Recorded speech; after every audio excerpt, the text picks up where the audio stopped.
Well, welcome back, everybody. How are we all doing? I hope we all had a good weekend. Just a little housekeeping. We will not have game next Sunday as it is Father's Day next Sunday. So we'll be taking the 18th off. The studio will be closing for that day. Other than that, you can expect us back probably by the 25th, assuming everybody's schedules jibe with the 25th. But other than that, let's talk about the interesting thing that occurred last session. I started that with my notes on, I called it the crazies to the harbor. Because the three of them went down there. I was like, the crazies to the harbor, this is what they're doing. The crazies to the harbor. Just to divide out my notes. Like, fair. That's fair. The sane people did this, the crazies did that. After making their way out of the Primordial Valley and into the edge of the coastal region of Thane's Reach, they discovered the large town and fortress that makes up the mining pit entrance. They also discovered a flotilla of Dark-Toe pirate ships out off the coastal region as well, anchored in the nearby harbor. It would seem that things are being offloaded and unloaded over a period of that first part of the evening, which afforded Earthen and Xanath an opportunity to make their way into the local town and gain some immediate information about it. Here they learned about the local guards called the Oinks Shields, a hired mercenary unit to maintain a semblance of control and order within the town. Discovering also sections of this large town, including taking a moment to scry on Mannheim. During the scry on Mannheim, we're introduced to Grimfor and Brentford, individuals that seem to run the copper makers and the copper takers. And they were using a strange creature to attempt to extract information from Mannheim. As the scry cut off, we then switch over to Puck, Spot, and Winter, deciding to raid the pirate ship flagship of the Thundershroud. Once they made it over there, Spot had made their way into the captain's cabin, retrieving some important information, while both Puck and Winter went down into the main cargo hold in hopes of finding the infamous treasure that all pirates carry on their ship. Instead, they found barrels filled with a variety of these slug-like creatures in various states of existence, including someone that was purposely set down there to be a meal for them. The team managed to escape the hold just as the ship erupted in a kind of like explosion of ash and the interaction of the strange creatures being susceptible to the salt water, and the ship was destroyed in the process. However, the team, with Earthen and Xanath, hearing the commotion and seeing the crowds of people swarm in the direction of the shoreline, they left the Thane's Reach, headed back towards the shoreline, meeting up with Puck, Spot, and Winter. And then the team retreated back up on top of the Sea Cliff Bluffs, and I believe Xanath had cast Tiny Hut, and the team had made their way inside to take a well-deserved long rest. Bypassed all that flesh stripping and stuff for the three of them. And with the start of the morning of day 4, go ahead and click a long rest off your character sheet. You wake up the morning of day 4. We also identified all the weapons last time. Did. So if anybody wants to attune, that now would be the time. You can. That's correct. Whoever wants weapons, I think we would need to do that, right? Okay. I laid claim to the rapier, so I've gone ahead and attuned to that. Okay. I called dibs on the sword. So what do we have? We had the Kraken's Revenge. Yep. Is that Kraken's Revenge? Spot, are you taking that or the Ice Dagger? Oh, okay. I'm taking the Kraken's Revenge for the extra attack. Okay. Mm-hmm. All right. So the things that are unclaimed are the Ice Dagger of Ice, and the Ring of Fireball. Okay. Yeah. And we still have the box too, but we don't know what the box does. We can't open it yet. Well, I'll take the Ring of Fireball if no one else is going to take it. Can I get the ice dagger if no one else wants it? I think that's correct choices. Hey, well, I think giving the ring of fireball to Puck is a good idea. I'm Puck, and I know it's not a good idea. So where you have the ice dagger, Xaneth, you're now in possession of the ring of fireball. Earthen has sword, and Spot has Kraken's revenge, I believe. And Winter, and Xanth, if you search for that item, if you have homebrew content turned on, search for the item, I think Ring of Fireball - Fool's Errand. It should have the stats that were described last time on it, awesome. or at least the notes on it. Same thing with, I think I called it Dagger of Ice instead of Ice Dagger, but... How do I turn on homebrew content? Would that be like going to manage and then going Actually, back to my settings? you're attached to a campaign with it already turned on. So if you actually go to your filter for your inventory and do a search, and then do a name search for what Earthen described, it should come up that way. Yeah, I called it Dagger of Ice. So if you go to manage inventory and go to add that, Dagger of Ice is the name of it. Dagger of Ice / Fool's Errand. Oh, Earthen, you have like incredible intelligence right now, right? Mm-hmm. Okay, once we get kind of settled, I might ask you to look into a thing for me. Okay. Oh, wait a minute. Let me double check something. Let me take a look at Winter really quick. You said it was called Dagger of Ice? Mm-hmm. So if we go to inventory, go to manage inventory. It should have - Fool's Errand at the end of it. Yeah, because where are you guys? I'm still learning how to work it. Like, what? Yeah, it's not coming up for me, but I don't know if I have something turned Go to your off that I Go to your should. manage tab, Okay. and then like on the builder on like the very first page. So you have to go back actually. 'Cause Oh, it that's starts- right on the home page. You do have to have you that have to go set. back 2 pages, and then Actually, character they've made preferences. that a little bit easier now, I think. So what you can do now, which this is something that's pretty cool. I didn't realize they'd done this.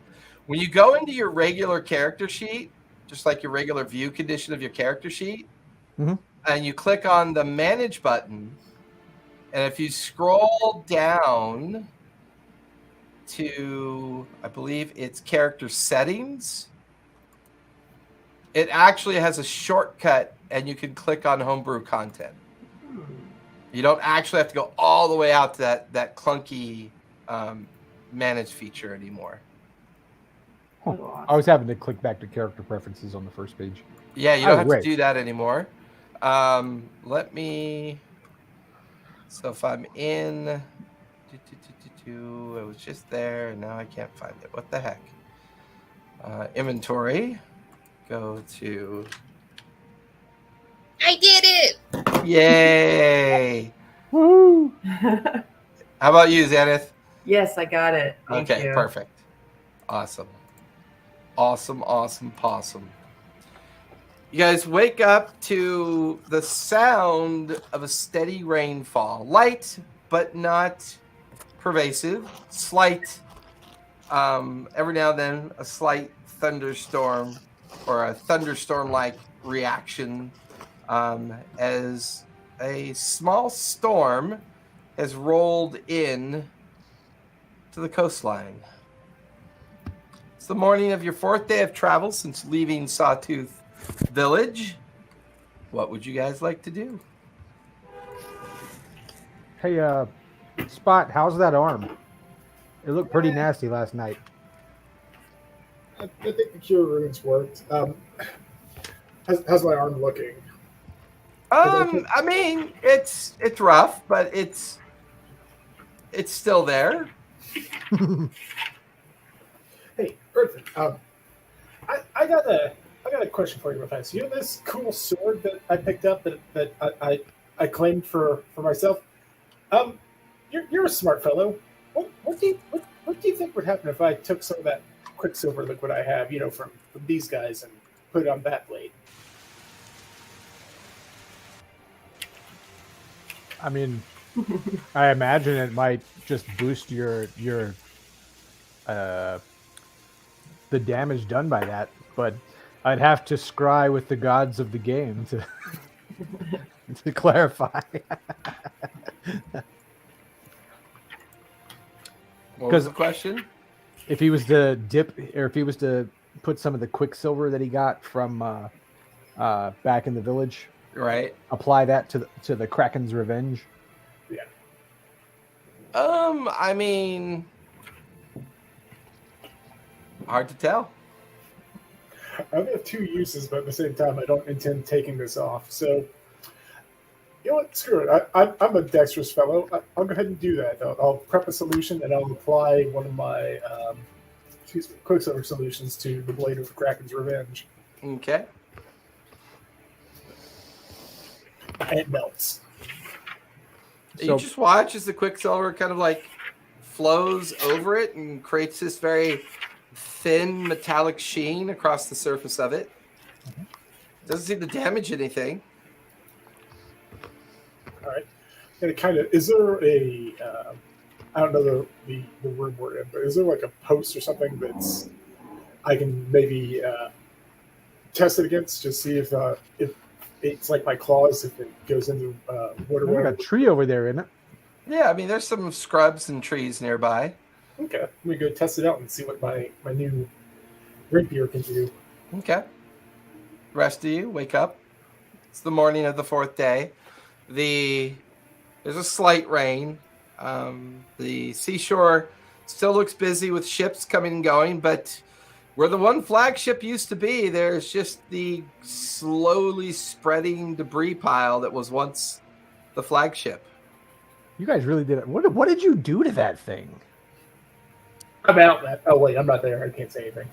Yeah, you could see Spot over on the other side of the opening, like the clearing up on the bluff, and he's currently practicing with his rapier against a nearby sapling. Honestly, most of it was damage from those weird swarmy things. Right. I mean, Which is like, I didn't do nothing. We were just innocent bystanders.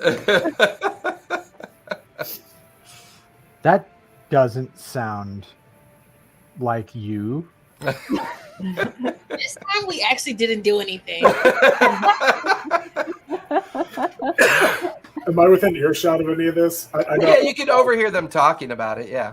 Just kind of stage project. I stole stuff, and then just We tried to steal stuff. We didn't. Yeah. There's still this question about, I mean, there were literally like hundreds and hundreds of legions, right? Yeah. How many did you see? Just an entire shipload of them stacked together. Like an unthinkable amount. What could they all be for? There can't be. We saw what happens when they put them in somebody. Mm-hmm. Oh, well, somebody like us. Well, they were also throwing a lot of gross remains into the ocean to feed sharks. So maybe there's like a process to farming them. They definitely seemed like they were feeding people to them and that they had some kind of pupation process. It was very gross. Yeah, the one that we saw was extremely, extremely gross. Mm-hmm. The fact that they just melt in salt water is great, though. That is Kind of makes me want to dump my oil flask and scoop up some salt water. Yeah. To be honest. not a bad idea. Well, I have in my spells breathe underwater. I always put it in case someday it will be necessary. But it's for up to 10 people if we want to go check if anything is underneath there as far as remains. Or we can just deal with the absolute mess that is over here. I'm gonna sit that one out.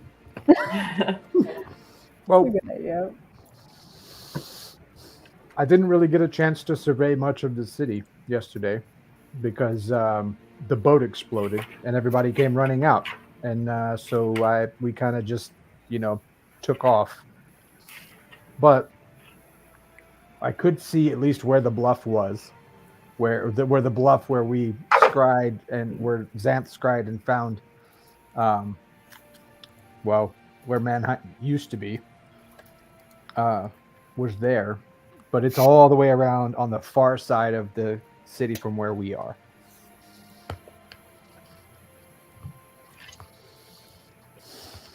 And so, what's the objective now? I think, are we still trying to get down to the eggs and get in position to retrieve them at the same time that Sawtooth comes through? Yes. So the plan, at least so far, is there's a lot of people being held captive down there. Sawtooth's wife being one of them. Yeah, remember? His wife is still there. Yeah, she's still down there. There's a dragon thing standing outside, but it's unclear whether that's guarding them or whether it's guarding them, protecting them, or guarding them, preventing them from leaving. Right. It's unsure which one of those is happening. Also had a vision of that dragon thing with a missing gem in his chest. That matches, and I'm going to rattle the vial because the gem is still in there. That matches this, like eyeballs. I know he's way over there, like attacking a sapling, but I'm like gonna side eye spot.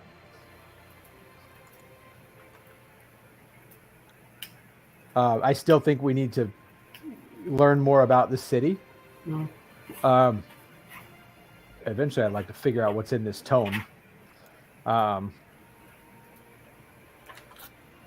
you use checks to find the owner or the guy that put the spell on it?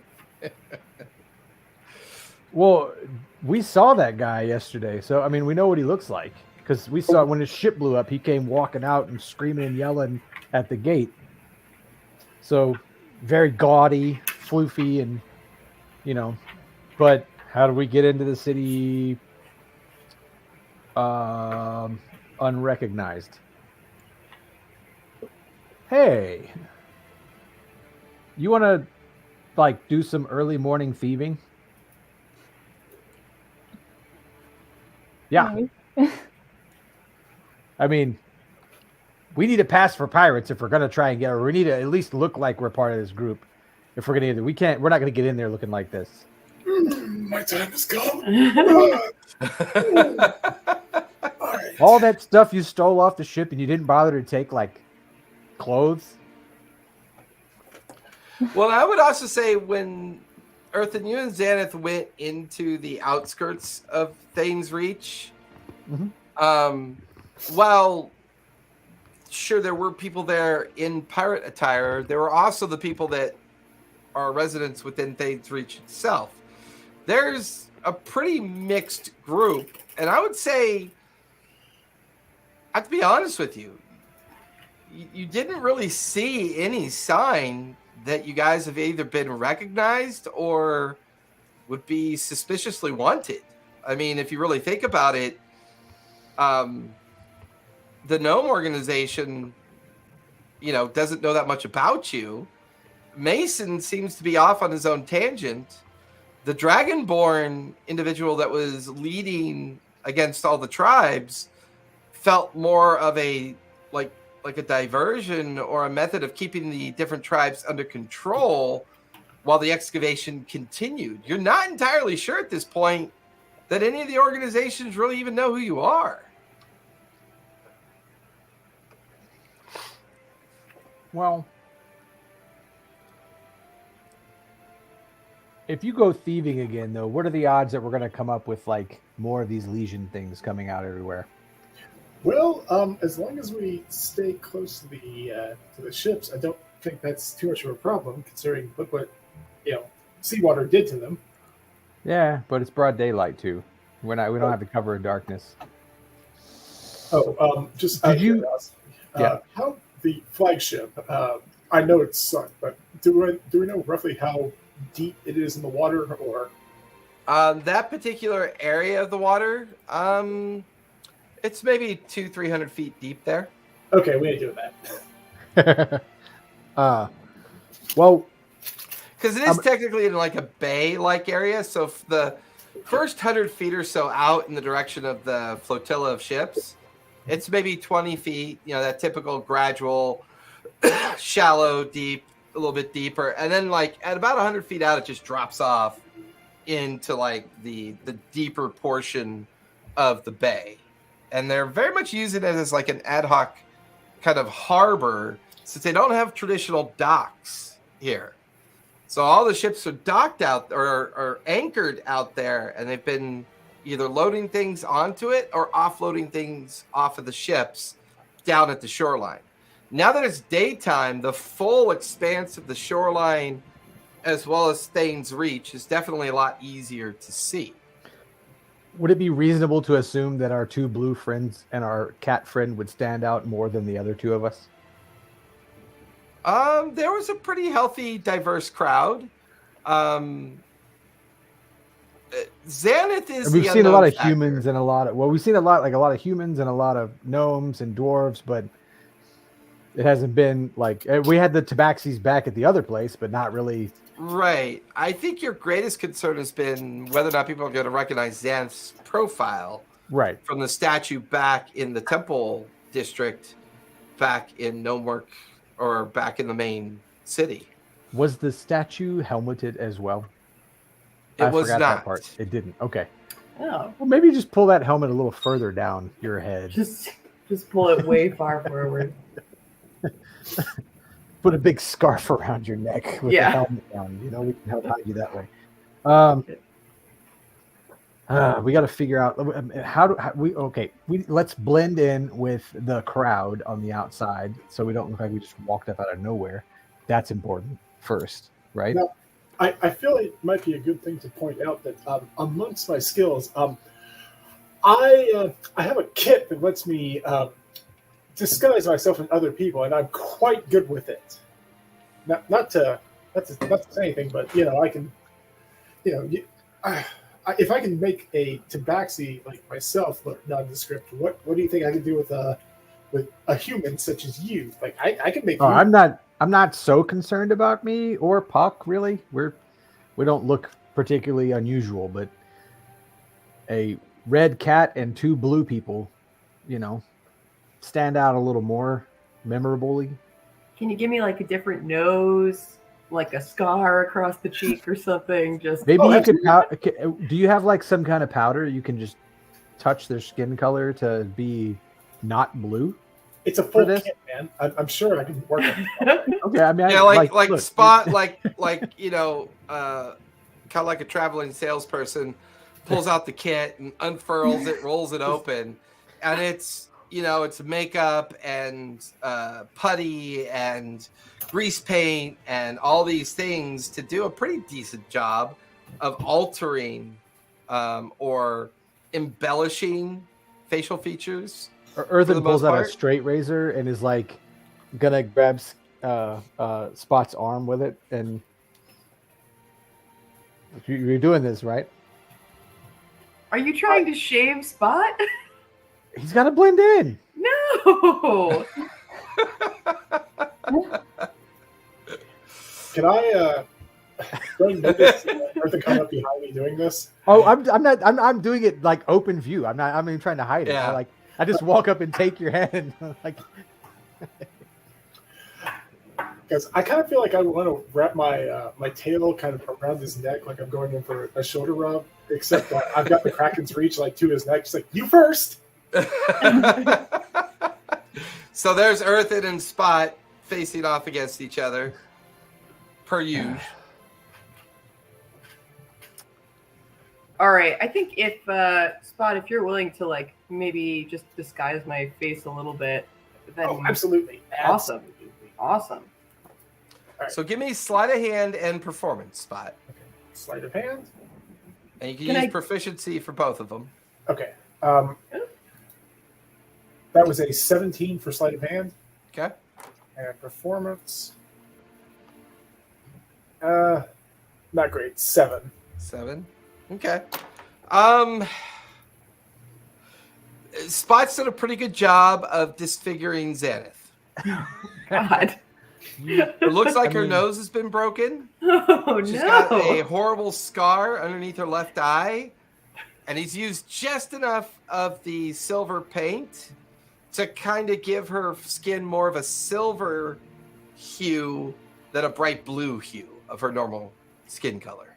Yeah, I mean, you Do I look good, guys? Does it look like good? a pirate. Okay. It's a full scar.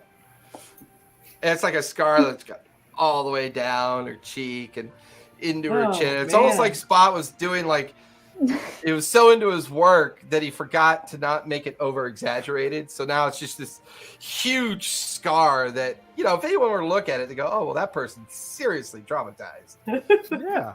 I mean, it's pretty metal. Yeah, it's pretty metal. I get advantage on my intimidation rolls now that are just so scary. Spot like reaches in to pull out like a false covering for your eyes. Like, I can make you look blind. I'd like to have depth perception, but I did just want to verify one thing. Just make sure I didn't mishear. Did you say just with proficiency on that or with advantage? Okay. With your proficiency, in case you're not already proficient. Okay. I'm not actually proficient in performance. Let me. What is that normally? Because I don't know what that. Well, what's your proficiency modifier? Should be at the top of your character sheet. I am looking at our proficiency. Right between walking and charisma. Oh, okay. Add 4 to that, so it is Okay, 21. 11. sweet. The other was I have kind of stupid proficiency on my sleight of hand. Yep. Awesome. So, I mean, we are now more motley than we were. I'm gonna, If that's possible. you know, but I'm smart now, so let's go. All right. Sir, when I was practicing with the Kraken's Reach, did I notice anything else there? Is it anything more than... It definitely gained the bonus of the Quicksilver. Okay. I don't remember what that actually was. Is that...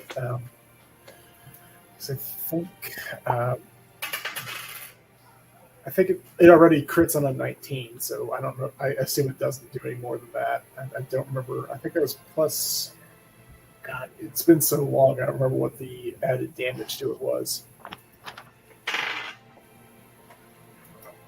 think it's an additional D8 slashing damage, if I recall. Ooh. All right, because that was for my claws, which was... Correct. It didn't Yep. do- Really, all the Quicksilver does is give you an additional D8 slashing damage, is all Okay. it really does. It was just designed to make your claws a little bit more formidable. Yeah. Okay. So you guys gather up your equipment, your stolen goods, and everything that you had acquired. As soon as Xanath leaves the tiny hut, it collapses in on itself. Standing from where you are, Puck, give me a survival check, please. Ooh. Okay, it's 11. Although there's the original pathway down the bluff and to the beach, now that it's daytime, you can see that there is a road that leads from the active area of the ridgeline where you guys originally had come from in the volcanic area that seems to traverse its way slowly and winding down into Thane's Reach. So you could either take the bluff or the road. Or you could just free walk it and just go in the general direction that you can see. Well, It's up to can we you. take a look and see like where the largest crowd of people going in to Thane's Reach is? Give me a perception check as you look in that direction. That's what's my modifier? Plus That's 1 a million. dirty 20. Yeah, plus 9, so that's a dirty 20. Looking in that, like, Puck is pointing out the road and the Cliff's Bluff path to remind everybody. And then you look in the direction of Thane's Reach. Between the two larger of the towers that kind of stand watch over the gated entrance, both those double gates are open and crowds are coming in and coming out. That seems to be the busiest area. It seems to also be the main access point into the interior of Thane's Reach. Yeah, so the thought was where we could pick up the road least noticed. Because if we come wandering out of the sides and into the road, that could be memorable. But if we hop in a line of people as they're coming out, that's more what I was looking for. If we separate into smaller groups, we could do both. And yeah, How'd that work out for you guys last night? It worked out great. I mean, you're super smart now, so it worked out really great, right? Keep that arm covered, man. It like that. That's about as noticeable as that big scar you put on her face. We're at like a good distance off, so why don't we just? You're about a quarter mile away. Yeah. Let's just walk towards the main road. Yeah, let's hit the road and get in. All right. By the time you connect with the beginning of the main road, coming off the bluff back through the scrubs and the low-lying jungle trees towards the edge of the main road, you can actually see a pretty long caravan of about 15 wagons that are kind of slowly lumbering by you. You recognize that they're all operating under the Coppermaker pennant or flag that's kind of waving from each one. Some are covered, some are uncovered. They seem to be bringing a pretty sizable amount of mining equipment is what they seem to be carrying. And they're heading in the direction down towards the gated entrance.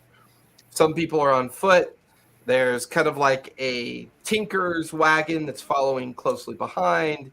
Yeah, you could see other folks that look like maybe they just kind of traveled with the caravan from Gnomeworks. And it's a steady flow of people currently all kind of trundling by as you guys are watching the road.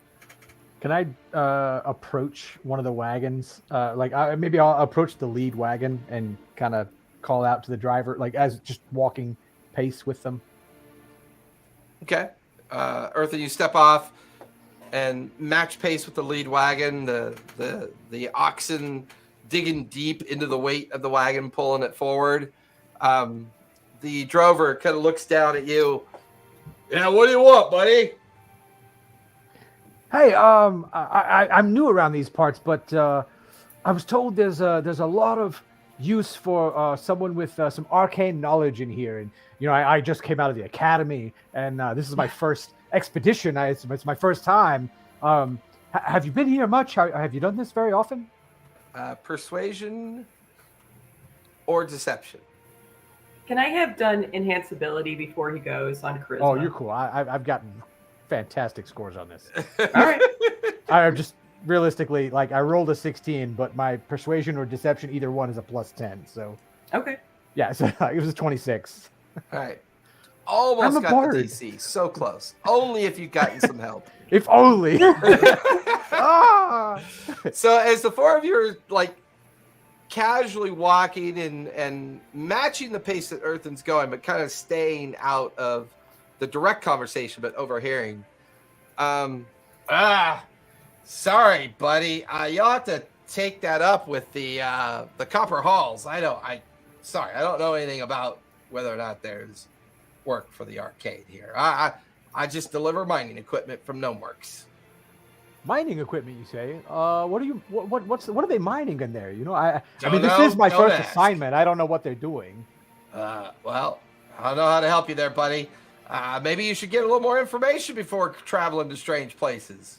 And he just that's not how the academy works. Flips the reins and the wagon lurches forward like he just doesn't want to talk to you anymore. Huh. More wagons going by. Right. As we're still walking, I'm just going to scan and see if there's anybody else that... you said there was a tinker cart? Mm-hmm. Okay, that's where I'm going next. Oh! Hello. What can I do for you, strange person? I say, there's all manner of amazing little eccentricities here. I've just arrived from Soltris Academy. I'm on my first assignment. I'm sorry, from what academy? Oh, the academy in Rick's intro. No, I don't know. Well, that's irrelevant. I'm here on my first adventure. Well, me and my family I'm are from Rexentrum. I think it would be very relevant. You know the academy. Yes, I'm not so sure you do. My friend. I'm going to roll an insight real quick. Yeah, you make an insight check. Yeah. Ha! That's a good insight check. That's 26. They're telling the truth. In fact, Yeah. you suddenly recognize the emblem on the side of the wagon that's very faded, but now that you're closer, it's a Tanya's Tinker's wagon. They are based out of Rexentrum. They also are very much known to you as to be a secret organization that collects information for the Cerebus Assembly. My friend, I'm not associated with the assembly. I'm not here with them. I'm here on assignment. I'm on a learning thing. But I don't know what I'm learning yet. They don't tell me much. It's my first visit. Oh. Well, that's not very smart. I can't speak for those above me at the academy. Well, if you're looking for information, you can get all you need at the Copper's Hall. Well, yeah, the Copper's Hall, but I mean, I just wanted to strike up a conversation with friends on the road. You know, I recognize, you know, Tanya's Tinkers. You're quite well known in the city, so... Yes. Are you from Rexentrum? Not originally. We were absorbed into Rexentrum, you know, how it works. The Empire No, I spreads. don't know how it works. Excuse I'm me, getting a sorry, history lesson from you. My village was absorbed into the Empire, and I was sent off to Rexentrum as a tribute, let's say. Oh, fascinating. Well, this has been a wonderful conversation. Good day. Flits the reins and wagon pulls forward. Earthen, I need you to roll a d20, please. Okay. That's a 3. 3. Okay. Good to know. Yeah. Can I use the time that Earthen was engaging the people to try and sneak under the Tinker's wagon and kind We of have just... all these people who steal stuff, and they don't bother to, like, you know... Give me a stealth check as you do that, Puck. Hey, well, it was nice knowing y'all. The cart bounces as it runs over a little bit. Whoa! 26. 26. So as you use the cover of a separate wagon to get around and angle your way towards it, as you're on the other side of the Tinker's wagon, you watch as a small halfling lets themselves out of the underneath side of the wagon. They crawl around, and while Earthen is being in a conversation with the drover of the wagon, you watch as the little halfling reaches up into his pouch and pulls 3 coins out, 3 gold pieces, plops them into his vest pocket, and then sneaks back underneath the wagon and crawls back into the underside of the wagon. Just at that point, as you're about to sneak towards the wagon, you hear the halfling drover just hit the reins and go, "Well, good day to you," and the wagon kind of lurches forward to pick up speed a bit. But as far as you can tell, Earthen had no clue that halfling pilfered his pocket.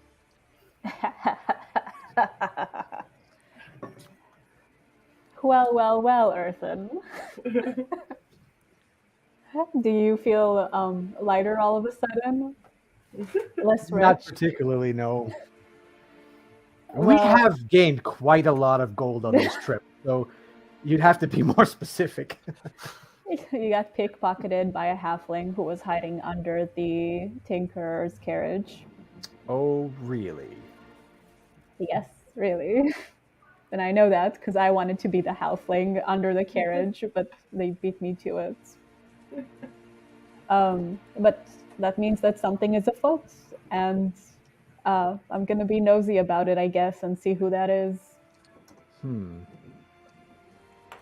you going Are you after really the wagon? mad? Yeah, I'm gonna try and very stealthily follow the wagon. I'm curious now. Oh, I'm following then, so. But I have advantage on stealth rolls with my fancy clothes. The only challenge you have now is the wagon's picked up pace. Hmm? If you stay stealthy, it'll eventually outpace you.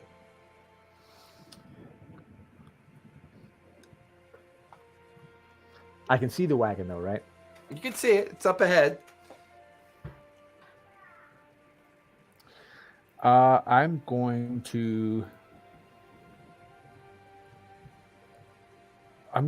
cast minor illusion. Okay. And I want to try and create a creature. Let's say like something to startle the oxen that are pulling the cart. The tinker's cart is being pulled by a pony. Okay, the It's pony. much Sorry. smaller. Yeah. Yeah. So I'm just trying to create like an animal to pop out and startle the pony, just so it'll just like it shoots across the path, kind of between people. Okay. Hey, Earthens. That will slow them down to try and give us time to catch up. So, Puck, as you and Earthen start to pick up a pace towards the tinker's wagon, what are the other three of you doing at this point? I'm gonna hang out with Xanth. Just, I figure you guys probably need your own thief for whatever you're doing. You can never have too many thieves. I am gonna sit this one out as well. So I'm gonna. So Xanth and Winter and Spot keep a healthy distance, watching the two of you try to gain speed on the tinker's wagon. Puck, you watch as Earthen goes, like cracks his knuckles and goes, I got this. And he casts an illusion of a creature that jumps out in front of the pony. And as it does, the pony freaks out and bolts forward. Unaware that it's an illusion, it thinks it was just something just tried to attack it. And then, as the drover is unable to maintain control, you watch as the halfling drover, the reins are pulled out of their hands. The pony bolts forward and starts careening at a faster pace forward until the left wheel of the tinker's wagon clips the wagon in front of it, and the two collide. And there's like a sound of wood and debris just slamming into each other. Both wagons kind of halt for a moment and are dragged down to the ground as the oxen get spooked by this and immediately bolt forward into the wagon in front of them and slam up into it. And now a freight train reaction of wagons down the main road, all clamoring into each other. And the last thing you notice, Puck, is a halfling like chasing after the pony as it goes further down the road. The tinker's wagon is shattered on the ground on the road. The one of the mining cart wagons off to the side as well. And now the whole road is just a bottleneck of people trying to get things sorted out. Well, our job here is done. Well, I guess I'm gonna try and use the chaos to find some place, under under one of the carts where I can hide and hopefully be carried to wherever they're going. And I'm going to be a distraction because I'm just going to walk up and I'm not even going to try to hide now. After I did that, I'm just going to walk up and be like, oh, hey, what happened? Puck, give me a perception check as you look at the condition of the wagons. You know my weaknesses, and they are perception and wisdom. 14. 14. Not horrible. You notice that one of the mining cart wagons filled with mining equipment in the back of it. There's a loose plank underneath the left side of the flat of the wagon. And you use this opportunity to try to see if you could pull yourself through the plank and up into the back of the wagon. Give me a stealth check, please.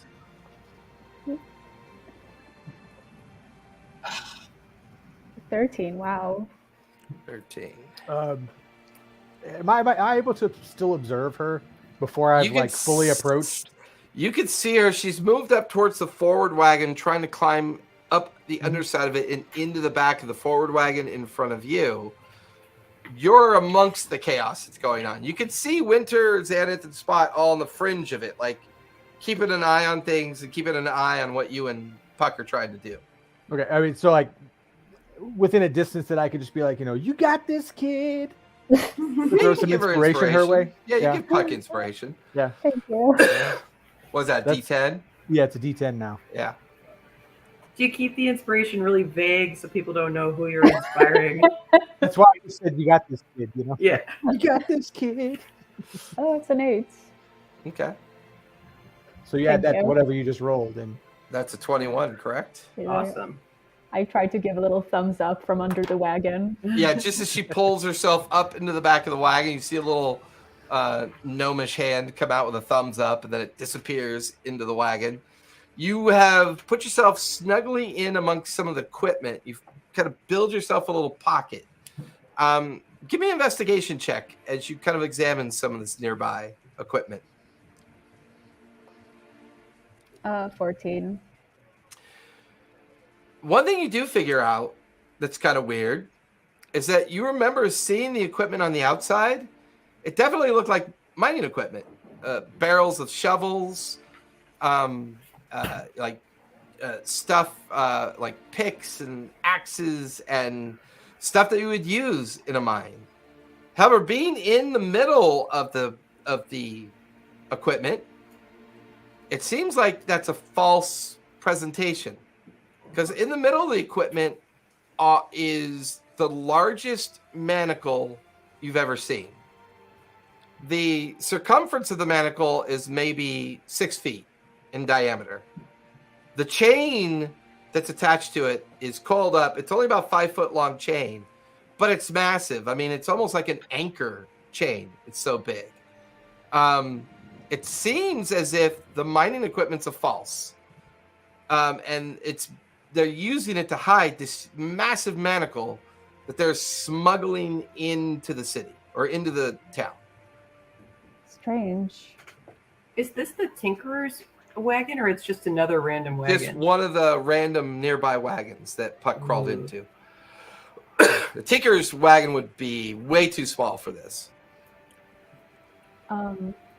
Okay, I try to subtly kind of look around, see what I can understand about the manacle and anything else that might seem incorrect for this place. Give me another investigation check as you're examining the manacle in a little bit more detail.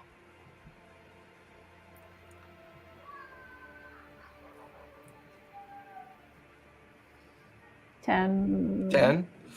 It's got some arcanic writing on it that just isn't familiar to you. Okay, I try to draw it down, like to get a piece of paper and draw it down to show others. Okay. And then you feel the wagon pull forward as it's beginning to trundle forward again. Tinker's wagon is pulled off to the side by those that are trying to open up the road. Before long, Earthen, eventually the halfling's coming back with the pony, and about 4 halflings, 3 that come out of the wagon and 1 that was the drover, are all now gathered around their wagon, trying to get it back together again. So I'm And then gonna the line of wagons get back on the road. They just start slowly moving forward again. All right, so I'm gonna approach the wagon and be like, "Oh, that was a wild spill there." And as I see the one coming up with the pony, I want to like walk up and approach him away from the others, like before he, like to help. Okay. And I'll walk on up to him, and I'll kind of like, hey, let me help you with that. But I'm gonna it's fine. I'm gonna hook the reins of the pony and like try to like catch the scruff of his shirt. Give me a grapple contest. Okay. Athletics or acrobatics. Okay. I'll take that. I'm gonna go acrobatics because that's gonna be a 22. You managed to hook your hand into the reins and at the same time pick the halfling up off its feet by the scruff of their tunic. Yeah. Hey! What do you think you're doing? Let go, mate! I'd quiet down if I were you. I believe you've taken something that doesn't belong to you. I don't know what you're talking about. Oh, 3 gold pieces suddenly missing from my sack. What sack? Who are you? Friend, we can do this the fun way, or we can do this the easy way. Winter, Seth, and Spot looking across. Puck, are you still in the wagon? Yeah, I guess I'll get like a room consensus. Should I stay in there and just see where it takes me, or should I leave and rejoin the group? Like, what do people want me to do? Stay. We'll catch you. Stay. We'll catch up. Okay. If I die, it's not on me. Not this time. So your wagon continues on down. Winter, Xanath, and Spot, you notice that Earthen's holding the one halfling, and that halfling starts yelling. And you watch as the 3 halflings over by the other wagon reach into the back of the wagon, pulling out crossbows, and now start walking towards where they can see Earthen holding their halfling colleague. Oh, crap. Why are we picking Earthen, fights your on the passive is good road? enough. Out of the corner of your eye, 3 very pissed off halflings are coming towards you. Mm-hmm. All right, I'm going to turn around to them, holding him still, and say, I believe he has something of mine. And I believe I might take that back with interest. And when I do that, I'm going to cast Mass Suggestion on all of the halflings, everyone involved here. Okay. What's that, a wisdom save? Mass Suggestion, yes, it's a wisdom save.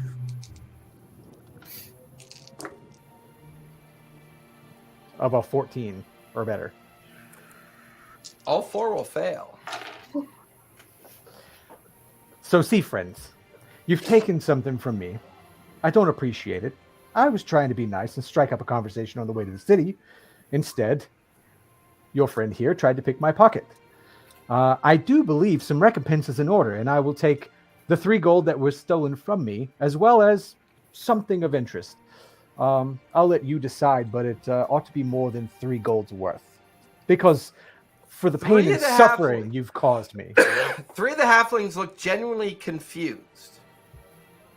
The 4th halfling that's not holding, or that was bringing the horse back, or the pony back, kind of looks at their colleagues and just kind of puts his head down. Oh, shit. I don't want to do this. And like reaches into his vest and starts pulling out small bags of coin.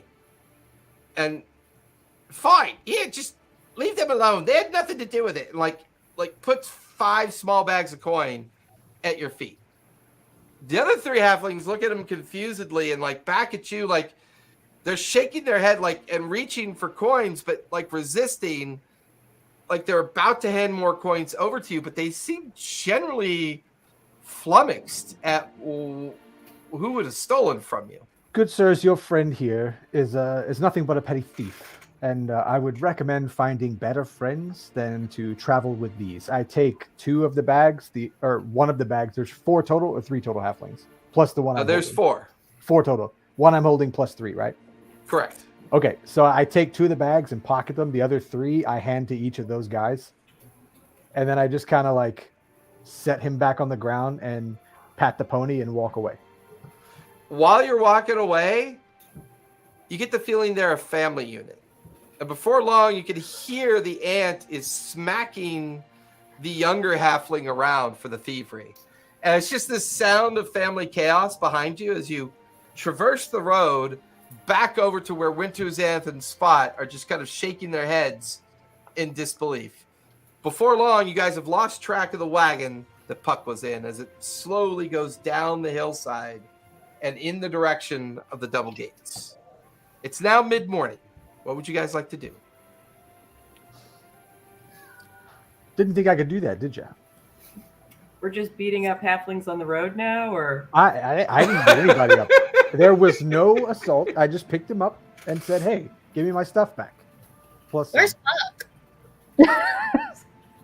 Hey, Punch.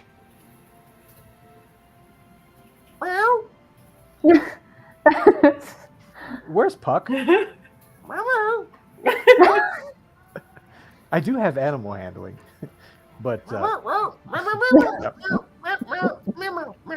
I mean, you know what she smells like, right?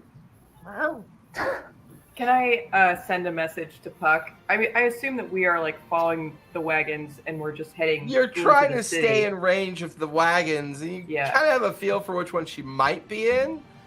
but you're not entirely sure. But Okay. sending is, well, message is what, 120 feet? Sending is however far I want it to be. Right, limited to 25 words. Right. Yeah. Okay.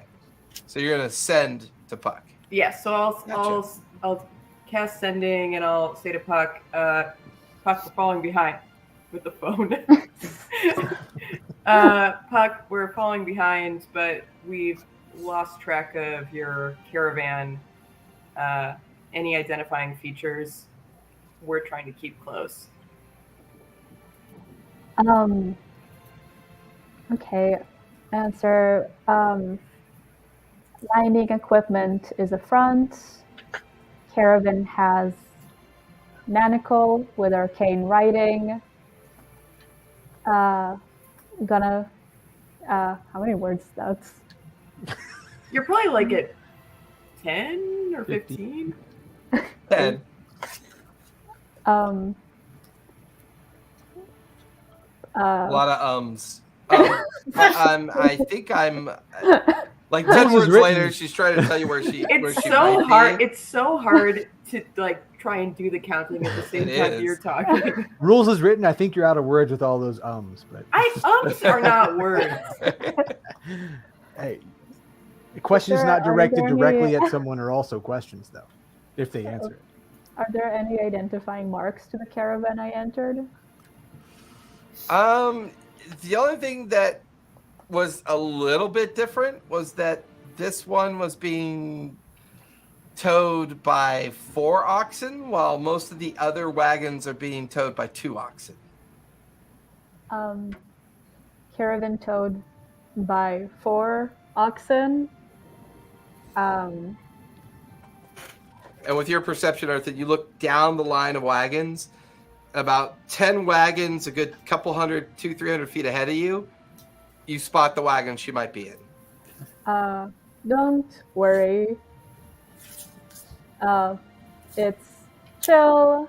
Take care of my baby. All right, I'll relay that. She's okay. She's in a wagon with 4 oxen. Is it 4? I think I can see it out Do there. you see it? Yeah, All right, I think let's so. try and keep track of it. She says there's no mining equipment inside. There's like a huge manacle. Manacle. Huge manacle. Oh, crap. They are trying to chain something down in there. And I don't know how, like, we're walking alongside all of these wagons with mining equipment, and I'm curious how many of them are front. Hey, Spot. You want some fun sneaky time? His tail goes. Yeah. Xanth said, Puck says, there's not just mining equipment. The mining equipment's a front on all these wagons. I think the two of us, one distracts and one checks out things. As you guys are having this conversation, 6 horse riders come trundling, galloping by as a small unit of Oink's guards trundle by and then continue to follow the wagons down towards the gated entrance. What's their heraldry? Do they have any heraldry on there? They do. To signify them? It is a it's a hammer on a blackened mountainscape and a strike of lightning coursing through it. Are they wearing any kind of like patterned uniform, or is it just kind of? Oh, they're wearing uniforms. Definitely the style of mercs in the sense that they're wearing colors and they're all dressed in equal armor. In fact, because these 6 that go by, they're all wearing full plate mail. See shields on their backs. You can see lances kind of held at the side of the saddle. You can see long swords hanging off their belts. One in particular has a chevron and a plumage on his helmet. So definitely an organized squad. They seem professional and they got swagger. They've got like saddlebags and stuff too. Yeah. Would we know anything about these guys, or are they like sort of unique to this island? They feel like they might be unique to this island. Okay, I'm gonna like try and flag down the guy with the chevron as they're coming by, and Oh, they've already passed by you. oh, okay. Sirs, excuse me. They keep going. Damn. Tragic.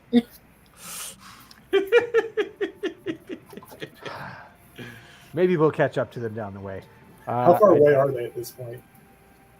They're moving at a pretty good clip. By the time they finally start to slow, they actually slow by the lead wagon. You could barely make out one of the horse riders, the one with the plumage, kind of canters their horse over to the side of the lead wagon, and they seem to be exchanging a conversation that you can't hear. His helmet is still closed, his visor down. This is a good 300-400 feet up in front of you at this point. Maybe only about 100 or so feet away from the wagon that Puck might be in. And I'm imagining you guys are keeping like a walking pace with them as the caravan is making its way down there.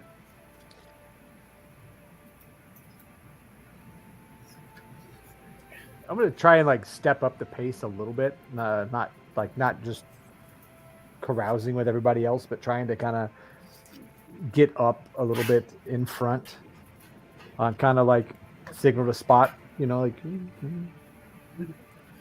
I just kind of nod, acknowledgement and quicken my pace. Not running, but moving faster than the people around us. You watch as the 6 horse riders circle back up the row of caravans until they're on the near side of the one that Puck's in. There's an exchange of words. That one peels away from the main caravan with the 6 riders in tow as it seems to leave the main road and is now following a different road down towards a different angle of approach to Thane's Reach. Are we all 4 together, or I assume that Spot The 4 of you are ahead? correct. Okay. Puck is the only one not with you. Like, come on, we got did you see that down there? Come on, we gotta get faster. Looking at where they're going, is it? Expecting it to be a less guarded entrance, or I mean, not guarded, less busy, not less guarded. Yeah, give me a perception check ahead of the area that they're going towards. I'm gonna burn a lucky point for that one. I do have good perception, but just a second. That's better. The first was a 6. That was a 16. So that's a 25. They seem to be heading towards a group of trees. It's a large group of trees. Yeah. The road is not cobblestone paved like the main one is. It's a dirt road. They've picked up the pace a bit. They're gradually, getting closer to the group of trees and getting further away from the 4 of you. Puck, on the inside, you could feel like the wagon bouncing a little bit more chaotically and frantically as you're getting, kind of bounced around from the effect of the wagon picking up its speed a bit.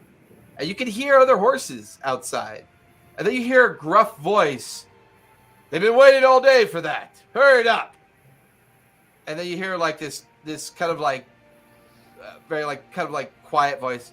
Oh, I understand, sir. Sorry about that. Just a bit of a traffic jam up on the road. Of course. You hear the reins kind of pick up the pace. Hey, Winter. And then, Puck, you hear that same gruff voice. All right, you 3, up ahead. Get ready on the entrance. You 2, stay on the flank. I'll stay with the drover. And you just feel the wagon gradually picking up pace.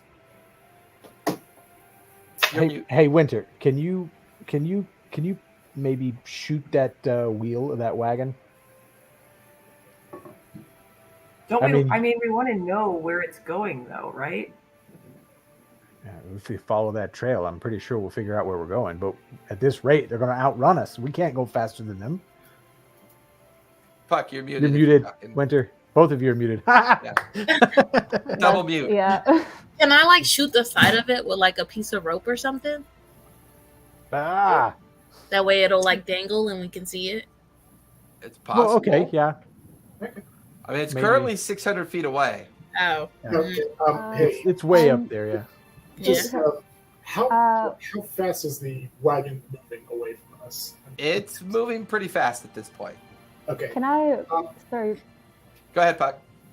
Oh, just before it's too late. In a second, can I just look around to see for like a box I can hide in or something? Sorry, that's all. Yeah, give me an investigation check as you start. Oh, perception. As you start looking for an open box.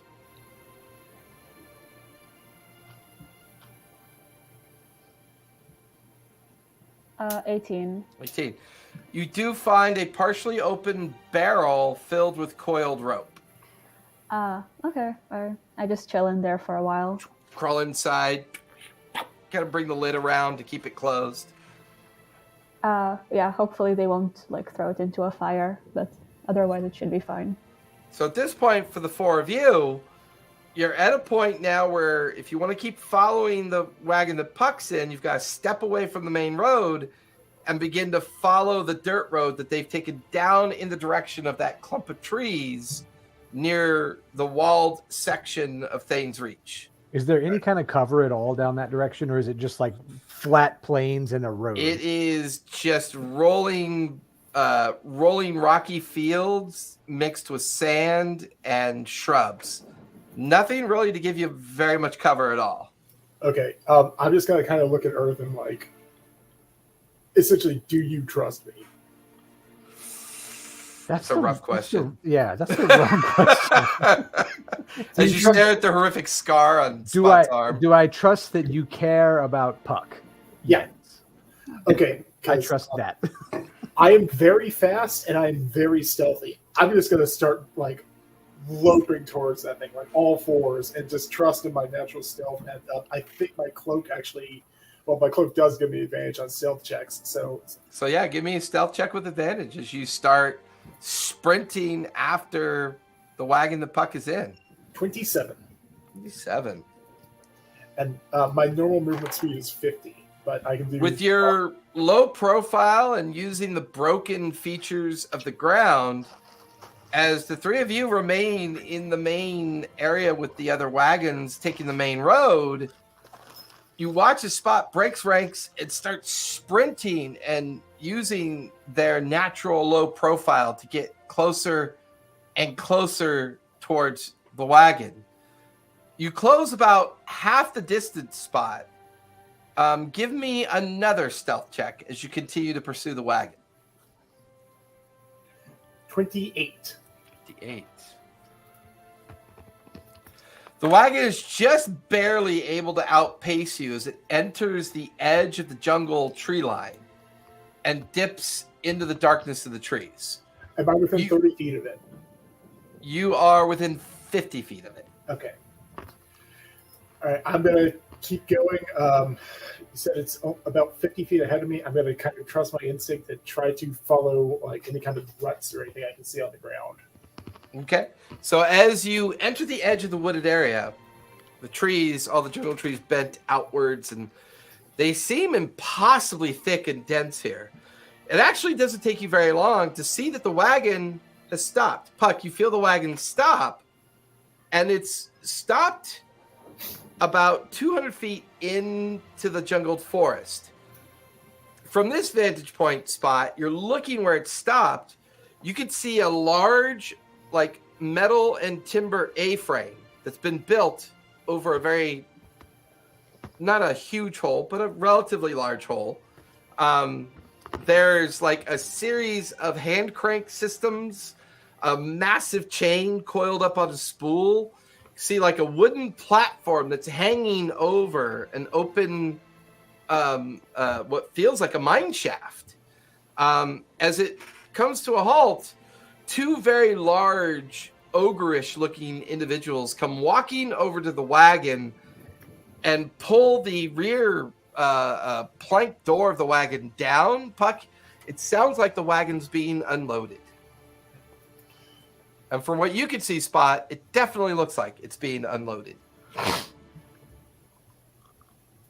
So you can see the 6 guards, the drover, and 2 ogreish individuals that, as they gradually unload the wagon, Puck, you feel the wheel, the barrel that you're in get picked up.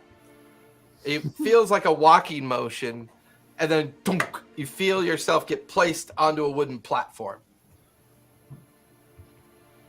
And then before long, Spot, you watch as the back part of this wagon is completely open. The 2 ogres are barely able to pull the massive manacle chain off the bed, and they drag it over onto the huge platform. And then they go over to the 2 cranks, and they begin to operate the cranks. The platform is lifted up and slightly nudged over the mine shaft hole as it's being lowered. As far as you know, Spot, you're thinking Puck is still on the wagon. Mm-hmm.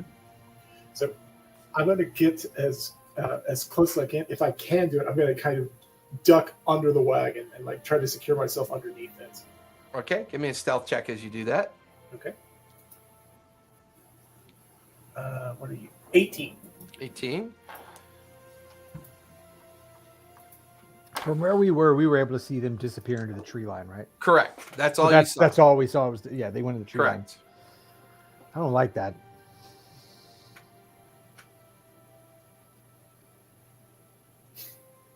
So what are you 3 doing? You've lost track of Puck and Spot at this point.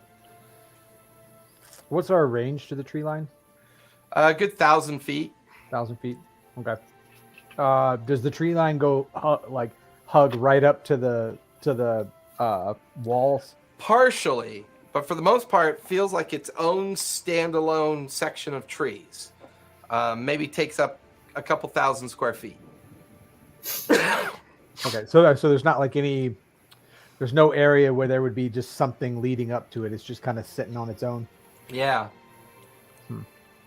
So it's a little suspicious looking. A little curious. Huh. How many times can you talk to those guys or send a message to one of them? A lot of times. It'll just burn up spell slots.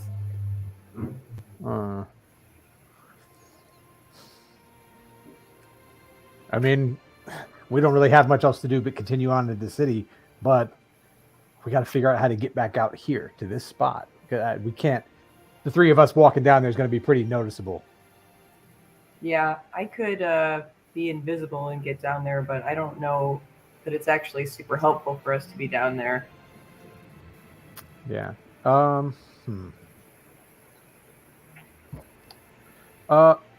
Is there can I scan real quick and see if there's another cart somewhere, like just a small cart that I could like a pony, like basically kind of like what the Tinkerers had, but just a little pony cart with hay or something in the back of it. Yeah, I mean, at this point, the only carts you see are the last of the miners' carts making their way down towards the double-doored gated entrance into the main part of Thane's Reach. Like no other travelers on the road with any kind of cart at all? Yeah, it's not really. I mean, they're all on foot for the most part.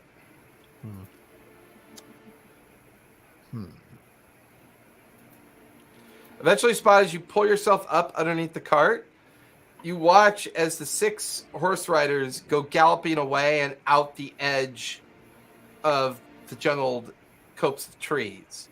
Earth and Xanath and Winter, you watch as the 6 riders come out, but no sign of the wagon.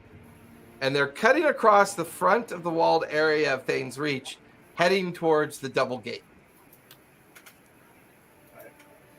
Can I scan the wall and see what the guards on the wall look like now? I mean, those guys have left. Is that area is being particularly looked at, or? I mean, there's people up on the walkway, between where the wall ends at the volcanic slab of mountain and curves all the way to the double gate, and then curves back around to kind of create a relatively formidable boundary of the town. There's, the wall, a tower, wall, tower, wall, and then the double gated entrance of the twin towers. Or is it like heavily staffed, or is it just like one guy at each on the tower walls? You can kind of see thing? one crossbowman, one archer, kind of going back and forth. Where the towers are, there's maybe 2 archers in each tower. One kind of looking out in the direction that you guys are in, and one looking on the inside. They seem to just be on like standard watch.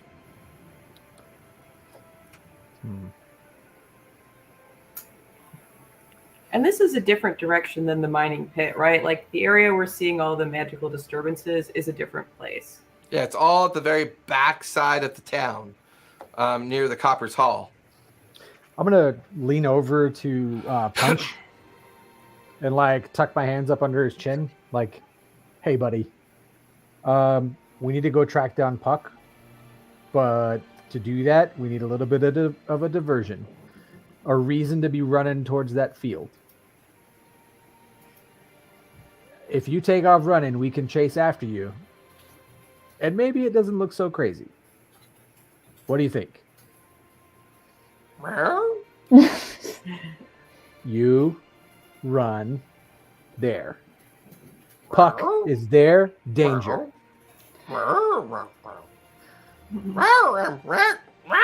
I do have animal handling. As I have proficiency even, right? Puck. Roar. And he just takes off, like loping in the direction of the trees. Hey, stop that! And I'm gonna start running like. Are all 3 of you running? All right. 3 of you give me deception checks.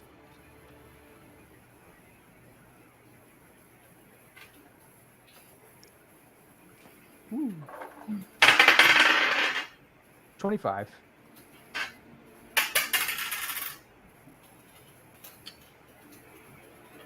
I got a 14. Okay. I got 11. Okay. That looked like the face of an 11. So as the 3 of you go loping, chasing after Punch, you cover the distance pretty quickly. A little winded, but as you watch Punch go into the forest stand and the 3 of you follow in afterwards, all you see is 2 large ogre individuals turning a crank. You can see a wagon with the drover who's currently feeding the 4 oxen. The back of the wagon is completely empty, and there's no sign of Spot at this point. So you're not sure where he is or where they are. And so I assume we're in covers, like we haven't come out. Yeah, you're like in the cover of the interior of the jungle. I don't know where Spot is, but that wagon is empty. I don't know where Puck is either. Crap. Puck, tell me what you're seeing. So Puck, as you're inside this barrel, you can feel like you're on something that's moving down.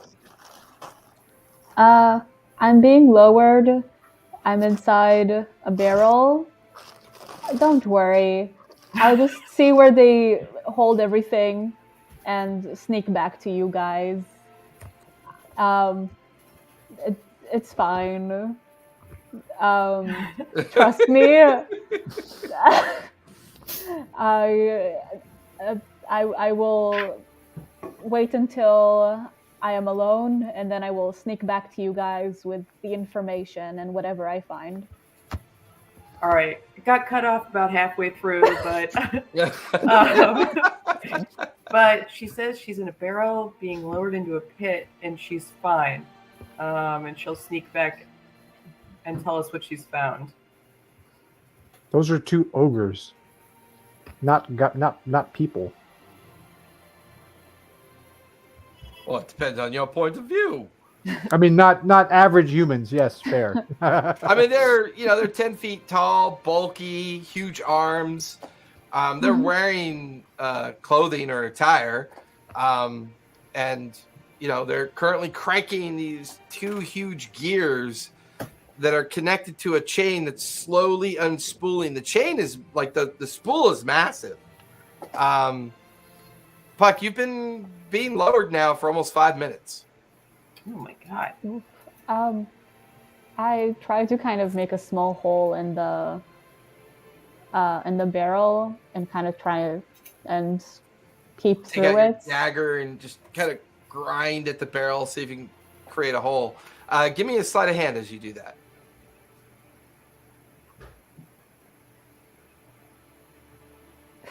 Rough 7. 7. You chip away. You create an ability to look out. Give me perception with disadvantage.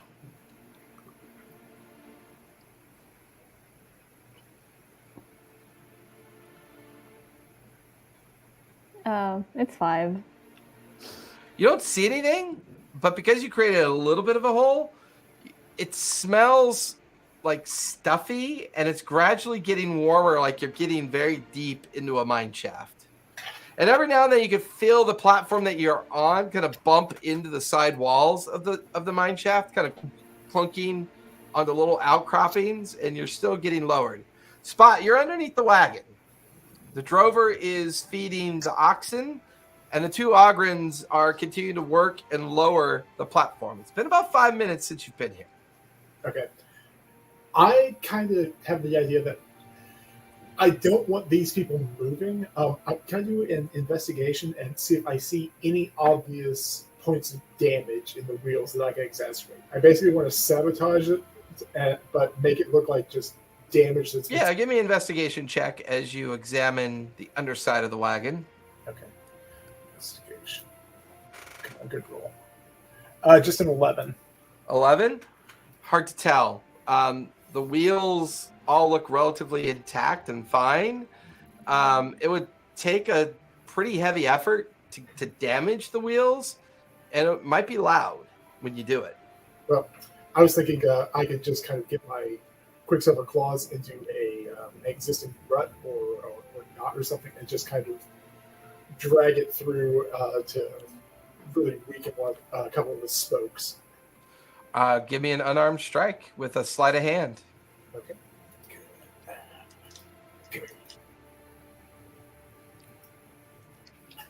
Ooh, that is a nat 20 on the unarmed strike. Nice. And sleight of hand is a 25. Okay. You reach out, you rake across a couple of the spokes radiating from the hub of the wheel. They kind of crack, one breaks. That side of the wheel kind of buckles down slightly, and you hear a bucket drop as the drover stops feeding the oxen, and from underneath you can see their legs coming across the way, and suddenly they're cussing at themselves looking at the damaged wheel. Now we know where Spot is. Yeah, you can hear the activity from the hiding spot that the 3 of you are in. Boy, For you, it's Puck, the elevator's possible still that- being oh, yeah, lowered. Puck's going down.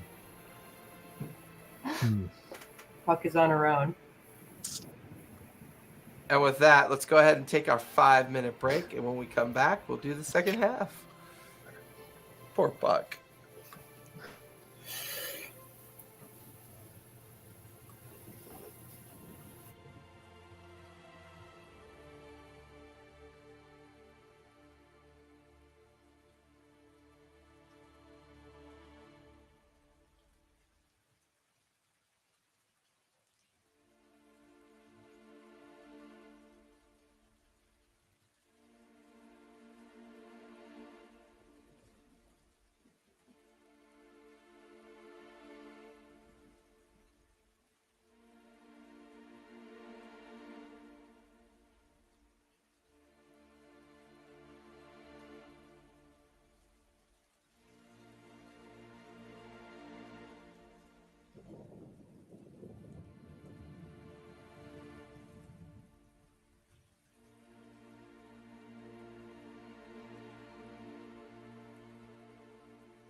We are back.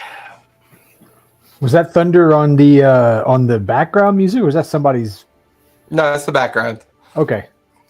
Because I mean, we've had a thunderstorm roll through here. That's why I was like, oh, dang, not just me. So, Spot, what else would you like to do? Can I see the pit where the ogres are lowering whatever it is down there? It's about 30 feet off to the side from where you are. Okay. Can I see any way of getting there that isn't in their line of sight, or the guy that just came over to investigate it? Give me a perception check as you begin to examine the space between you and the pit. 25. Nice. There are small, half-empty boxes, crates, and barrels. Some are medium-sized. They all seem to be empty. It's at that moment you hear them stop cranking the chain. It's been 10 minutes since they started lowering the platform down. Puck, you feel it stop, like it settles on the ground. You can hear dozens of voices beginning to swarm the platform that you're on, Puck.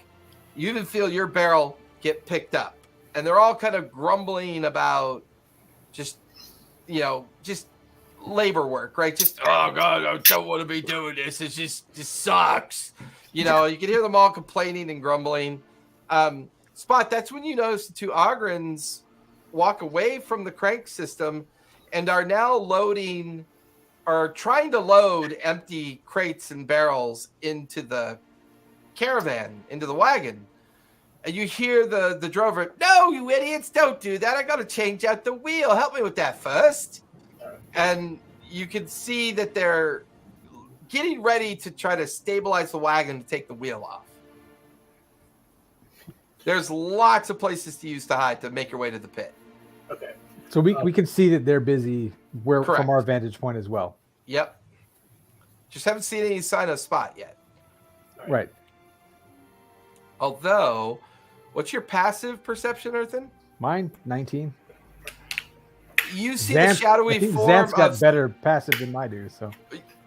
So anyone who's got an 18 or higher perception on passive, you would see the faint outline of Spot dropping away from the wagon and beginning to steadily crawl through the cover of the immediate area to get closer to the edge of the pit.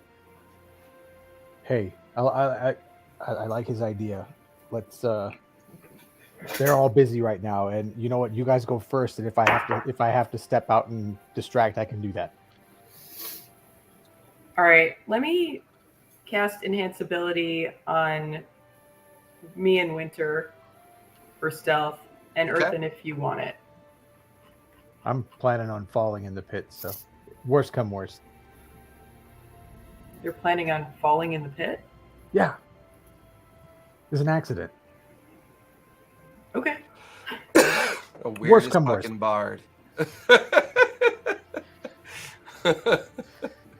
I like how Puck still has her Salty McTigerfist pirate name up. It will be removed over my dead body. Hey, don't say that. Don't say that, because that, he can make that happen real quick. So Xanth and Winter, give me stealth checks. I believe, is that with advantage? You can do it with advantage, yeah. Okay.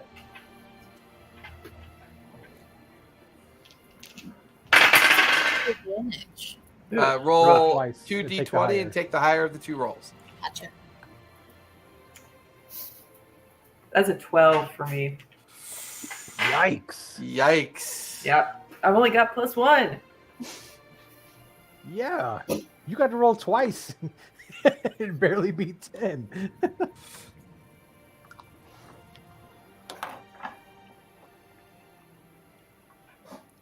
It's an 18 because I rolled a 13 and a 3. Okay. And So, Winters, you use the cover of the forest to get yourself closer to the edge of the pit. Xanath is doing the same thing, only unfortunately, Xanath's helmet accidentally bumps into a low-hanging branch, and it's just like a hollow potted pan sound that echoes off. You hear a gruff voice emanating from the far edge of the pit where they were helping, change the wheel on the wagon. Who's out there? I'm gonna trip and fall out of the tree line, like Oi! fall out of the tree line. Fucking move! And the two Ogrins pick up these huge clubs and start moving towards where Earthen is tripped onto the pathway. Zenith, this allows you to eventually catch up to Winter, and you and Winter make it to the edge. Spot, out of your left vantage point, you can see Winter and Xanath approaching the edge of the pit as well. I was getting attacked by Kitty. Sorry, my kitty very nearly tipped over my very full glass of Pepsi. So Xanath and Winter, you're now closer to the edge of the pit. Spot, you're nearest the edge of the pit as well. Puck, you feel yourself being carried what feels like for a little while, you hear a door. And then people coming and going. You feel your barrel get put down. And within moments, you hear a bunch of laughing and guttural voices. And then the slamming of a door, the turning of a key. And then silence. Earthen, two very large Ogrins are approaching you carrying two very large clubs. Oi! Who are you and what are you doing here? I'm gonna adjust myself. I assure you, I'm sorry. There's no need for that. I lost my pony. I chased it into the woods. I don't know where it went. This bloody woods is so thick. I couldn't see anything. Give me athletics or acrobatics. The acrobatics for sure. Athletics is strength based. I'm a -1 on strength. I'm gonna burn another lucky point for that one. Okay. Hang on, let me take it off on my page. Oh, ouch. Okay, that was better. That's gonna be a 16. You feel his huge hand grab you by the scruff of your tunic and pick you up off the ground and pull you in towards him. His huge face in front of you. Give me a deception check as you continue the story. Okay.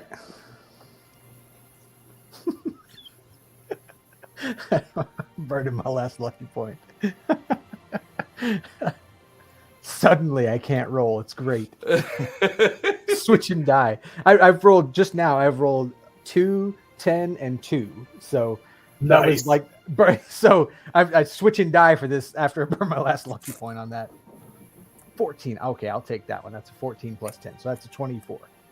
Oh, lost your horse, have you? I didn't say horse. I said pony. It don't make no matter difference to me anyhow. Can't tell them apart. You know what? Maybe it's down there. And you feel yourself get thrown. As you get arced in the air, Spot, Xanath, and Winter, you watch as Earthen is belly flopping through the air like this, over the edge and directly into the pit. And you can hear the two ogres are just laughing like, I guess he'll figure it out once he gets down at the bottom of that pit. And they go back to helping the drover with the wagon. Earthen, you arc over into the pit, and you're now free falling. Well, no, my ring of fly. Yeah. You kick in your ring, and looking down, you can see a whole lot of lights and a whole lot of activity below you. Mm-hmm. But it's very far down. Yep. So I'm gonna go back up to the. I'm gonna go back up to the edge of the pit, like just within eyesight of those guys, and kind of wave them forward. Winter, Xanath, you see the forehead and eyes of Earthen kind of just at the edge of the pit, and he's now waving you towards him. Spot, you could see this happening as well. I want to pop up like right in front of him, like, as only a cat can. Like, from oh, hi, Earthen. What'd you do? You got awkward tossed. You almost got silvery barbs, you little son of a bitch. So the four of you are at the edge of the pit. Where's my prime friend? We thought you didn't find her. She said she was going down, so we assume in the hole. Okay. That's all I need. I'm going to just dive in and just latch on. And you can see Punch in the undergrowth as well. All right. You can talk to Punch. Tell him to come on. I don't actually speak tiger. Punch. I mean, it listens to you. It doesn't listen to me. He slowly kind of like crawls towards the edge where the four of you are gathered. Punch, I really need you to trust me. Do you trust me, buddy? All right. I'm gonna try. That sounded like a no to me. Buck's just shaking your head. All right. Buddy, let's go go with your mom, okay? Kind of looks down in the pit, confused. Spot, we gotta help them down here. They can't. I'm gonna do it. Let me do this. Okay. Okay. I'm gonna kind of how to describe this. All right, buddy. I really need you to trust me for this. Like, It's doing that cat butt wiggle like it's getting ready to leap onto you. Okay, that's fine. It's gonna knock you in the pit. I'm gonna kind of grab onto Punch as much as I can, and then just kind of throw myself over and just claw my way into the side, pretty much to slow myself until I can get my footing to run down there with my monk ability. Okay. You coax Punch over. You scoop him up his big form. Give me a strength check just to make sure Punch isn't too heavy. Oh, thank God. That was an 18. Okay. He's girthy. I mean, he likes his treats and mom feeds him well. So the two of you leap over the edge. You feel your claws dig into the side of the pit, and slowly it begins to like ease up a bit until you get your footing, and then you and Punch begin to run face down along the side wall of the pit. Yeah, I kind of figured that I have like a hand in. Does he have like a collar or a harness or something on him for Punch to ride? Oh my God, that'd be so cute if he has got like one of those little 3-point harnesses on that was made by Puck. And Puck like so you could carry him around when he was a little tiger kitten. I'm gonna like push the rope over to Winter and Xanth. What rope? The chain, sorry, what they were lowered down with. Yeah, It's a pretty beefy chain. It looks heavy. The platform itself is like 10 feet across, enough to handle the weight of the product that was taken down. The chain links are about the size of your arm. okay. Well, I thought it would be more slack, but yeah, that heavy though is not going to move. I'll like, come on, I'll catch you. We'll make sure you stay on here. Is it dark further down in the pit? It is. You can see light way down at the bottom. You can also see the occasional spark of Spot's claws, like hitting little bits of iron debris in the side of the pit as he is slowly, making his way down the side of the pit. Okay. Maybe I'll kind of Keyleth style just jump in and I'll activate my thing that I can only activate in the dark. Like, halfway down. What's it called? I'll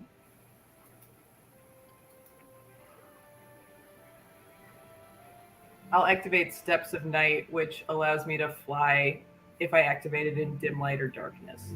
Okay. So you guys watch as Xanth belly flops in. Spot, you're on your way down. Earthen, it's just you and Winter at the top right now. I'm safe. Come on, like you'll be okay. You're way handier at this than I am. You've still got advantage on Dex too. Mm-hmm. Yeah. See. Do You I need to roll persuasion against you to get you to jump. Like Winter's like at the edge of the pit, like looking down at this bottomless pit where at the You very can do bottom, it. you barely see the light. No, because in real life, I'm actually scared of heights. Nightmare. But I'm just gonna jump. Here's the chain. Here's the chain. All right, give me a dex save with advantage.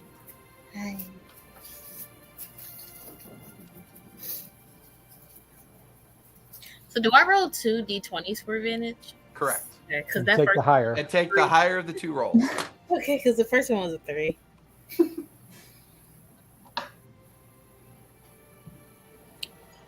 Okay. And dexterity, 13. It's a 19. 19. You manage to loop your arm around the heavy chain, and you use your other hand to stabilize yourself, and you're now climbing down the chain at this point. Give me either athletics or acrobatics as you descend into the pit on the chain. And you can have advantage because Earthen is slowly flying around you as you're descending downwards. Before we get down that far, I wanna like while we're still at the top, I'm gonna cast a minor illusion, but it's gonna be the voice of one of those ogres. You throw like a halfling. I could have thrown that guy better. I got a 13. Okay. 13? Okay. Just stirring chaos before I take off down there. That's fair. I would say Spot was traveling the fastest at first, but it took Xanath longer to get to the point of having enough darkness for the effect to kick in. And Spot, as you're running downwards, your dope ass monk shit, there's a blur of Xanath passing you. You just hear her, I got this. You know, as she races by you. You look back up to see Earthen and Winter slowly descending as well. Xanath, finally about halfway down, your wings and your ability to fly come into existence. That shadowy flight ability slowing you down. Well, that was cool. Since you're at the half distance, looking down, you could see about a dozen or so gnomish-looking individuals busy at work, unloading boxes and mining equipment from the platform that was there. You figured that was the platform that Puck was on. And they're slowly emptying it out, and now you're watching them beginning to put empty boxes and barrels on it to be taken back up. Is the manacle gone already? From your height, hard to tell, but from Xanth's height, no sign of the manacle. So are we in plain sight if they just look up? Kind of, yeah. Okay. If you have wings, yeah. Right now you get the feeling the darkness is your friend. Yeah. But as you get closer and closer to their lantern light and torchlight and all the lit up activity below, it's going to get more dangerous the closer you get. I'll give myself greater invisibility, like as late as I possibly can, because it only lasts for a minute, and then I'm going to try and hide. Okay. Earthen, or I'll say Spot, you're moving second fastest at this point. You realize that the closer you get, the more exposed you're going to be. As you're about past the halfway point, you've lost track of Xanath at this point, but you didn't hear a horrendous crash or a scream of pain. So as far as you know, she didn't hit the ground. Is there, looking down, do I see any kind of like relatively shaded areas that I can kind of steer ourselves towards? Give me a perception check as you look to see if there's a hiding spot for you. No pun intended. Oh, okay. Damn it. That's only a 12. It looked like it. Only 12? 25. It's hard to see a specific area, but there are lots of crates and barrels and things around the outer edge, as well as some of the mining debris from the shaft. Well, you don't see a specific area. Almost everything along the edge looked like it would serve an equal purpose of keeping you hidden. Because I've got a very large kitty with me, I want to try to direct myself towards one of the piles of debris, just because I'm not so concerned about me. I'm more concerned about Punch. That's fair. As you begin to guide yourself towards what you could see, give me a stealth check as you do that.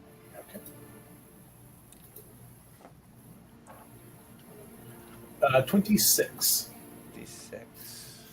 Do a very good job of slowing down.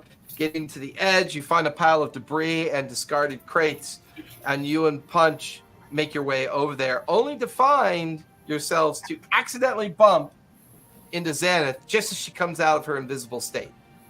The three of you are stooped behind this debris pile and leftover discard. Meanwhile, Winter and Earthen, you finally reversed that halfway mark. Winter, give me another athletics or acrobatics with advantage for the remainder of the way down.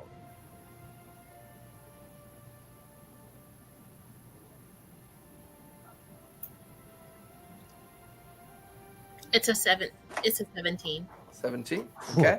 Earthen, you guys have gotten the halfway point, and now you're getting closer, and now you can see all the work activity on the platform down below.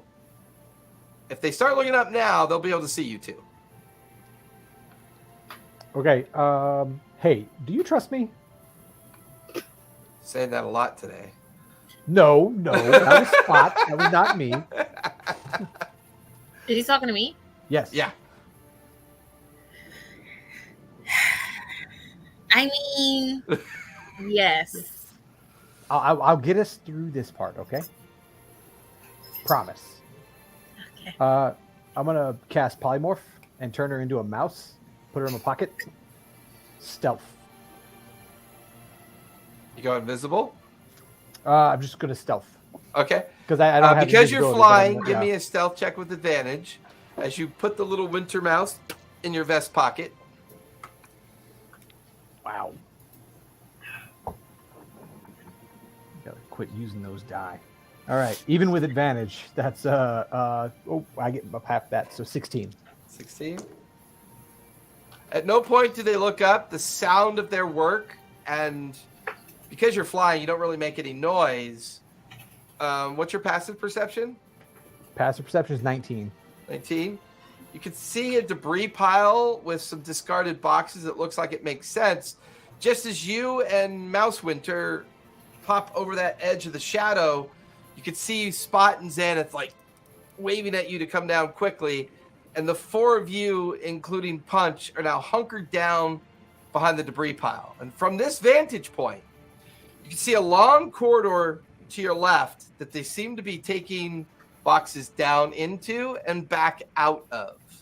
But it seems to be the only corridor that exits this landing chamber. And no sign of the manacle at this point, right? No sign of the manacle. Before long, they managed to load up the elevator. Do any of you speak Gnomish? Of the four of you. No. I can toss out a comprehend language, but no. Okay. So Jared, I'm going to do that. Okay. Just hearing them start talking and not understanding it immediately. He All was right, like, boys. What was that? Get the last of the boxes on. We're done for the day. You can close. That way they can close everything off. We get back to work. Come on, get it loaded up. And you're watching as they load up the last of the empty crates and barrels. And you watch he walks over to a thin metal cord and he yanks on it. Somewhere up above, you hear a dong, dong.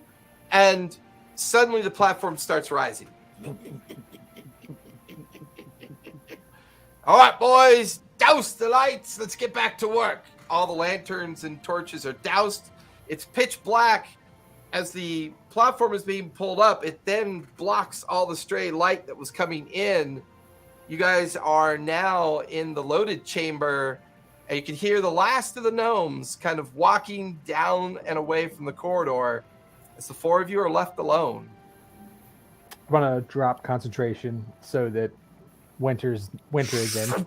Winter comes out of the mouse form and is sitting there, the five of you. Puck, you're in a barrel. What do you want to do? Does it sound like people are more or less gone? Give me a perception check.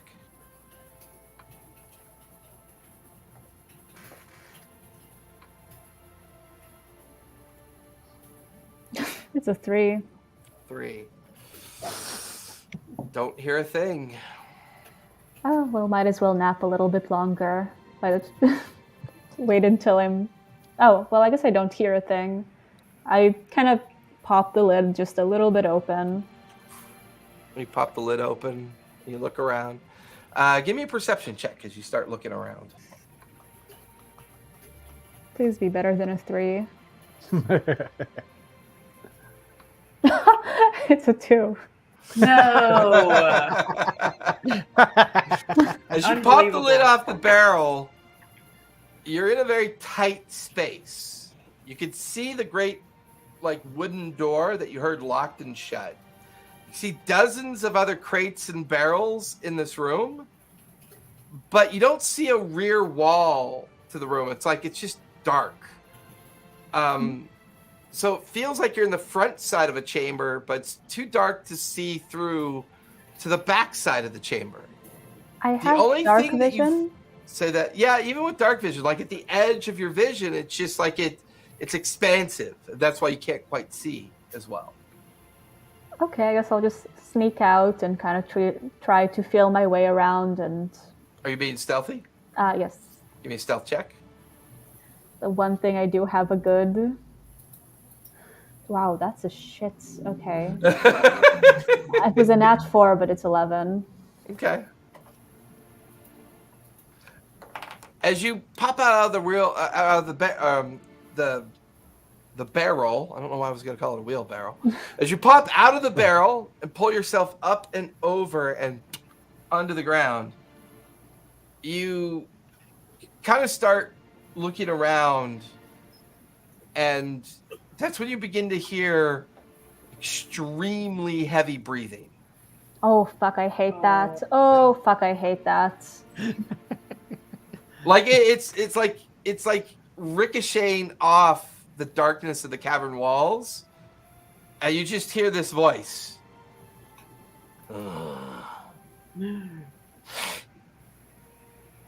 What is it? I wonder. And as you kind of look over your shoulder, you're in amongst the equipment. You look over your shoulder, and rising in the darkness of the backside of the cavern is this huge dragon head rising upwards. And you can see its eye. Its eye is as big as you are. And it dilates and blinks. Well, what do we have here? Is it dinner or is it breakfast? What are you? Why are you here? You smell strange. Its huge head is now rested on the edge of the cavern platform that you now realize that you're on. And the cave beyond is unended. It's just this huge vacuous space. Just this great golden eye staring at you. Big nostril flares. Trails of acidic smoke coming up out of the nostril. I am here on behalf of the prince who is stuck at the center of this mountain.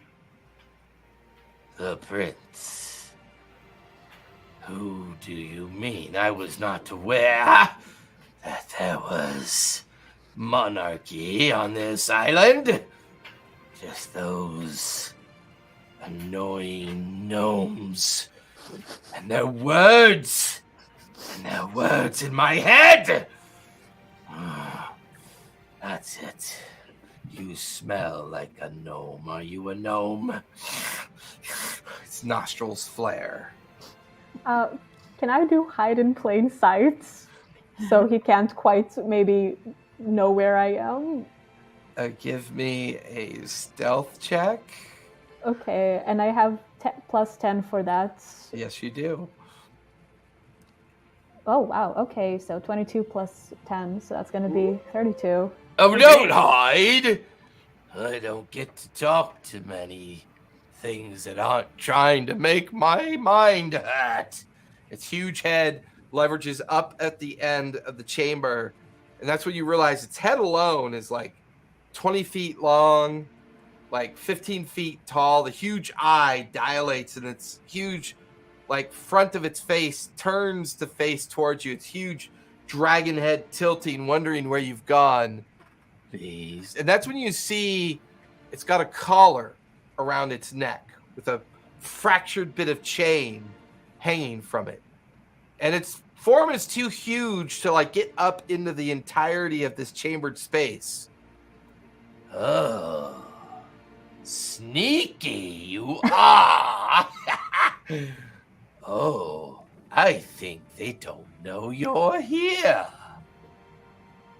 You're not one of them, are you? What are you? Why are you here? Tell me. I need to know, why are you here? Wait a minute. Your brain smells familiar to me.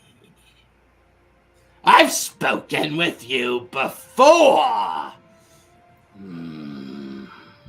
What? I thought you smelled familiar. Where's your priest? Where's the one with the helmet? I liked the way her brain smelled. Gods they are! Gods they are! It's huge head and neck jolting up into the chamber, and that's when you hear the door open suddenly. A gnome comes walking in wearing finery, like very nice vestiges of the guild emblem of the copper makers. Huge braided beard, flanked by these onyx, I don't know why I was using the word oinks. I'm such a fucking moron. Onyx. O-Y-N-I-X. Onyx. Oinks. I'm doing writing oinks the whole time. Thinking it was a pig joke. Right? As you watch him being flanked by two onyx guards. One is carrying a helmet under their arm, and their Goliath presence is kind of like very obvious to you. The gnome in the middle, like, yells out towards the direction of the dragon. Edifor! Why are you misbehaving? The huge dragon head pops up to look, and it slinks into the space to see its eye angrily dilating. More games, Brimfor. More games is what you play with me. Why? Well, I've given you all that you need. The primordial is yours. Why do you punish me like this? Why do you keep me here? A bargain we made, a bargain we made. Where is he? Where's Mannheim? You promised me that me and him could speak more.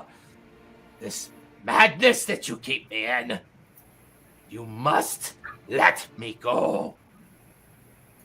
The Goliath kind of looks down at Brimfor. I'm not one to tell you what to do, but keeping this beast is dangerous. We don't know who sabotaged the mind worms last night. And until we do know, this entire project is in jeopardy. Even now, the pirates begin to leave. This whole thing will be for nothing. We should get rid of this creature and do it quickly. Brimfor looks up at the Goliath. I understand, Kenta. But even though we know where the primordial is, we must still gain access to it. And we must still learn how to properly contain it. The information we got from Mannheim before he succumbed to the mindworm was limited.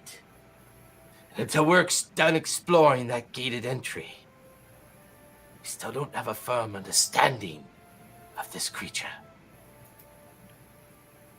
Watch as the dragon's eye painfully dilates as if to be an extreme kind of like psychic pain. And it just mumbles incoherently to itself as it just retracts its head and neck back down below the chambered platform and is gone. Brimfor and the other two Onyx guards leave. You hear the door lock behind them. You're like behind a barrel, shaking with fear as that back and forth just took place. What would you like to do, Puck? No sign of your friends yet. Edifor, I think we might have something in common. I'm suggesting I help you for information. And without even realizing he's there, his eye opens again. Like you're standing at the edge of the platform, and his eye is as big as you, and it opens and dilates to look at you, and you just hear as his mouth moves. What do you mean, little creature? What plan? They have killed Mannheim, and we are the ones who have destroyed the mind worms that they have brought here. It seems like they are currently have you taken. We would help you get out if you help us stop them from interfering with the primordial beings that reside here. Always the primordials. Everybody's looking for that. Do you know what a primordial is, little creature? I only know stories of stories.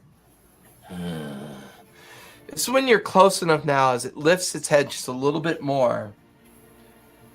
Its flesh is crawling, but you're not sure why. And your eyes adjust a little bit.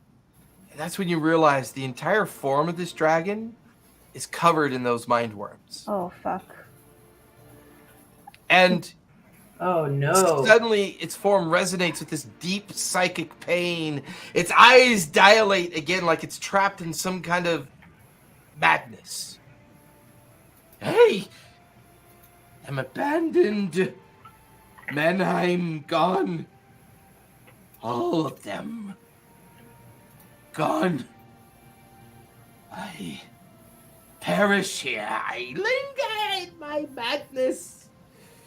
You can just feel the pain exuding from the creature's like outer skin, just as these creatures crawl in and out of its scales and the exposed tissue matter of its form.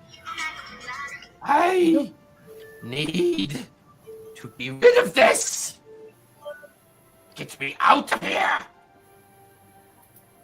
We will free you from here.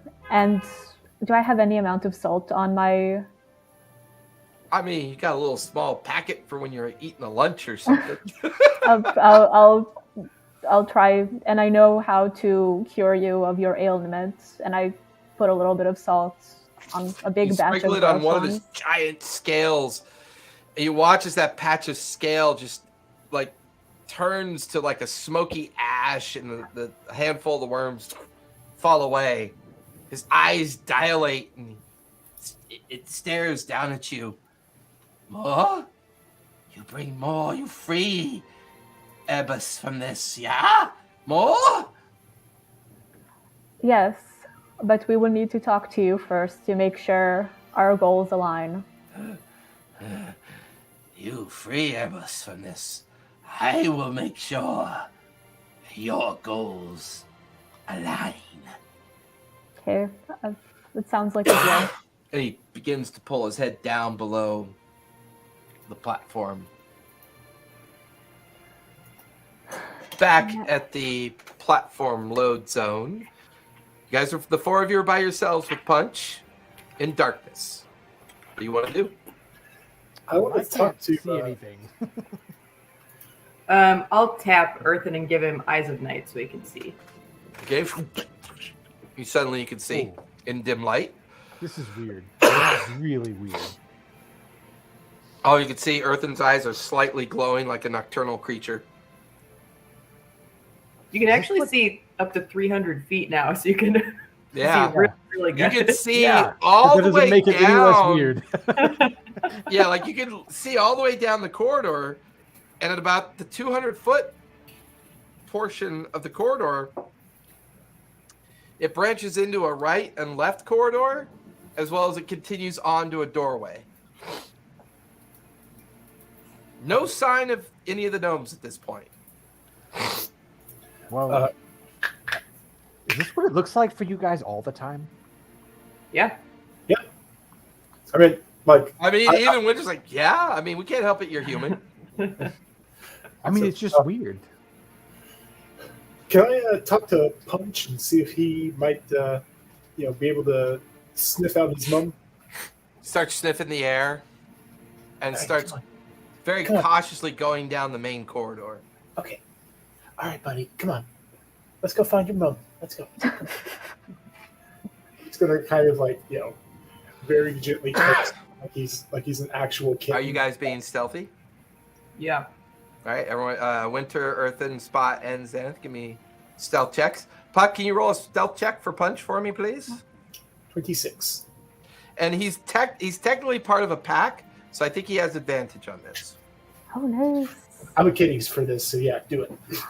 23. Okay. Earthen. 18. Okay. Xanith.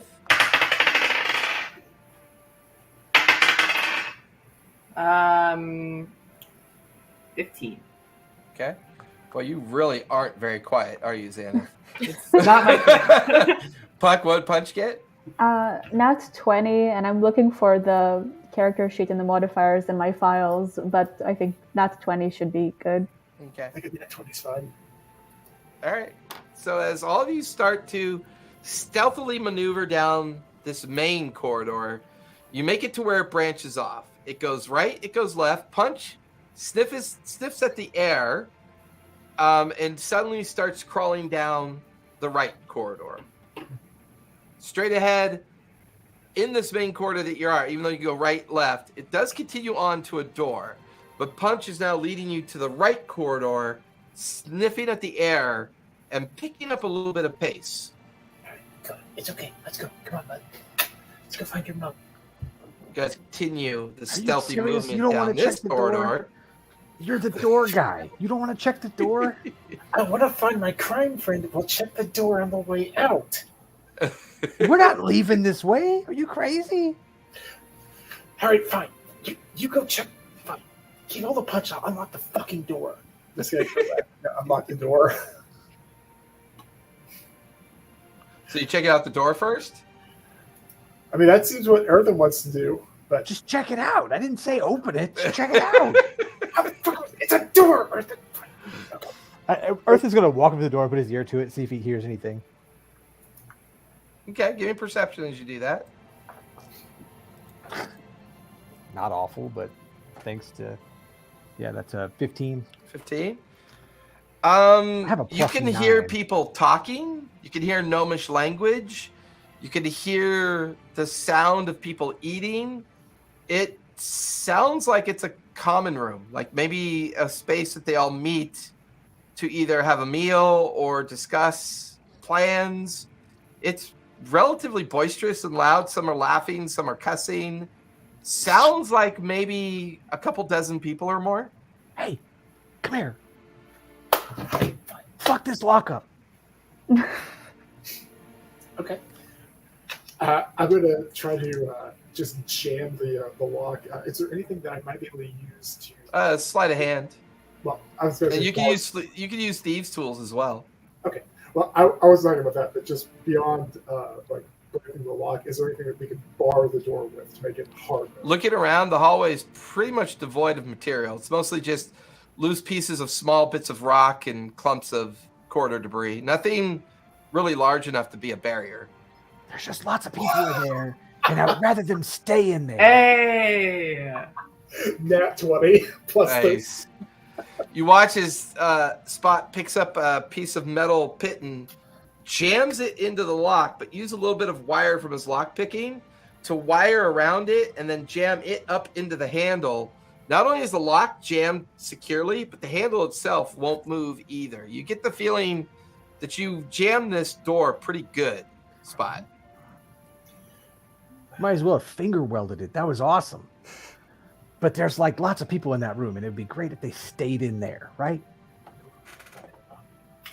All right. Anyway, Punch. You guys continue back down that right corridor, traveling for a good couple hundred feet until you reach a door. And you watch as Punch just sits at the door, brings his paw up to scratch at it. Okay. All right, buddy. Get in there. I'll try to open it. I just kind of motion over.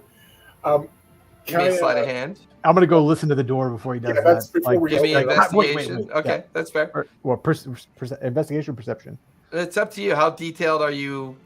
Are you I- examining the door? Or No, is there listening? anything in there? Yeah. Yeah, I just did that'd be perception. Yeah. I just did one as well. I got a nat 20 on that. So Okay. Okay. For your perception, yeah, that's 2 in a 19. row. yeah, I Amazing. like my dice tonight. It was a good one. You don't hear anything on the other side of the door. Okay, I'm gonna try to open the door then. So just slide hand right Okay. there.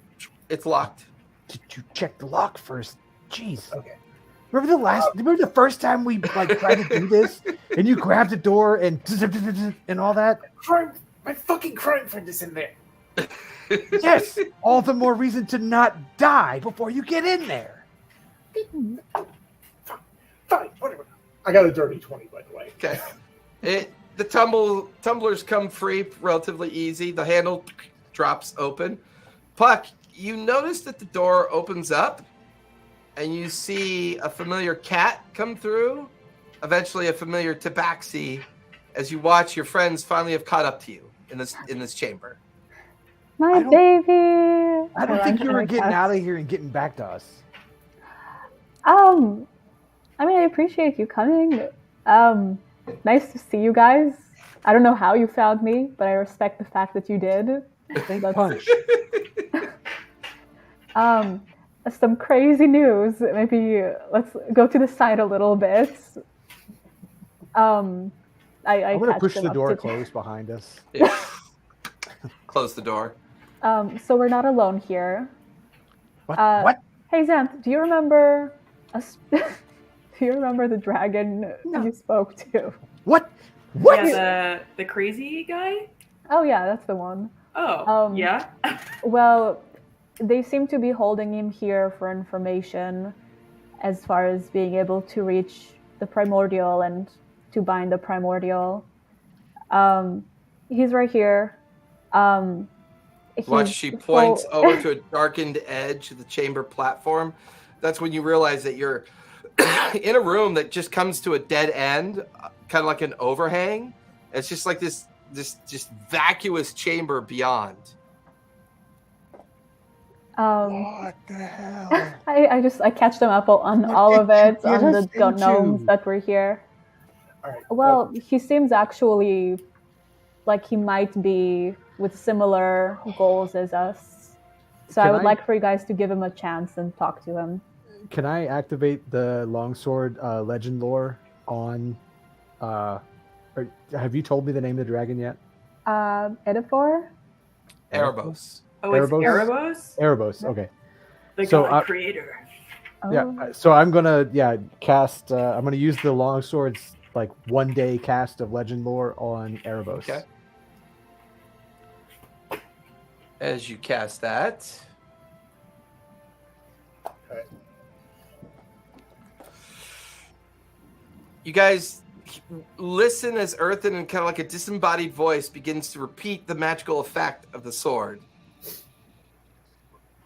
In the time before time, when Exandria was but a promise in the womb of creation, Erebos stirred.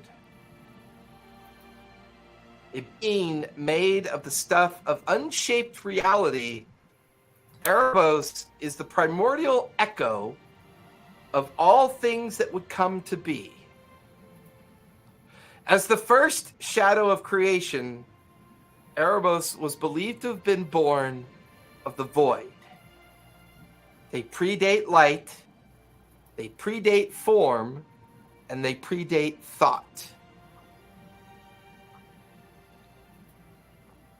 And then Earthen's voice goes silent. Okay, that all went above my head.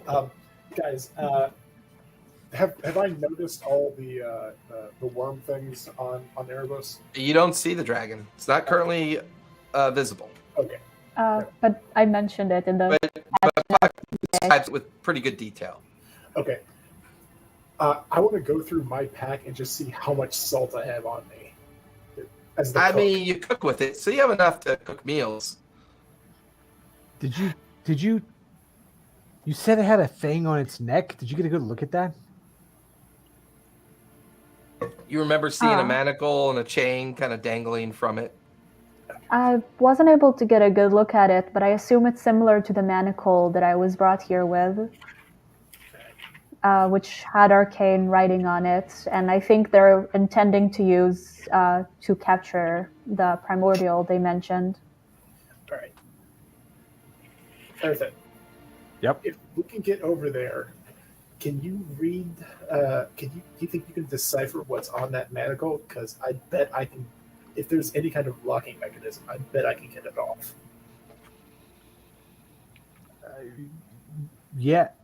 Reading. Well, if you guys want to approach it now, I suggest that Xanis will be up front. He seemed to remember her and have a liking to her. This is the guy that made you like bleed from everywhere. Oh no, that was the other under the ground shadow guy. That was the betrayer guy. This is just primordial. Oh shit! Is it? He referenced her by almost name and seemed to feel some kind of a connection. So maybe it would be a good way to reach him through his madness. I can read the runes. If there's runes on that manacle, I can, with comprehend languages, I can read them. It doesn't mean I know what they really do, but I can read them. Mm-hmm. Well, he's there. He seems a little distraught, but if you guys want to do this now, we can try and approach him. Wait. I want to cast Detect Magic before we go any further. You cast it really quick. This room is permeated with magic residue. It's very transformative magic. Like you can't Can I even see like escape any? it. So are there like any like? Can I see source points, or is it just like the whole thing glows? It's just everything just gives off a light dusting of magical resonance. I think we might have found the mines.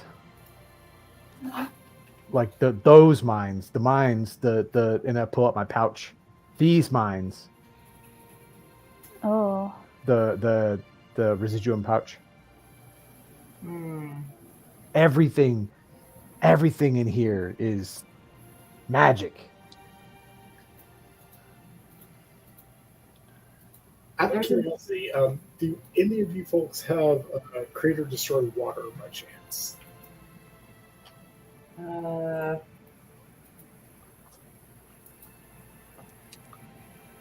Could it be that everything hangs in the balance of the most simplest not used spell? I wonder why. No one ever uses? I have create food and water. Hey, water is what I'm going for here. You Because just have to have salt in it, right? I mean, But I don't have it stocked. I have fog cloud that can be turned into water, and I have freedom of waves, but I'm not sure if that only works near bodies of water.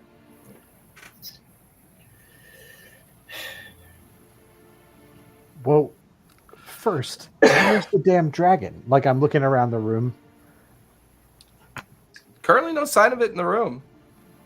Oh. And you're This able to room's get not all that the way up big, to is the it? edge and look down. It's just pitch black, even beyond, like, you could see 300 feet down and out into the empty space. No sign of it.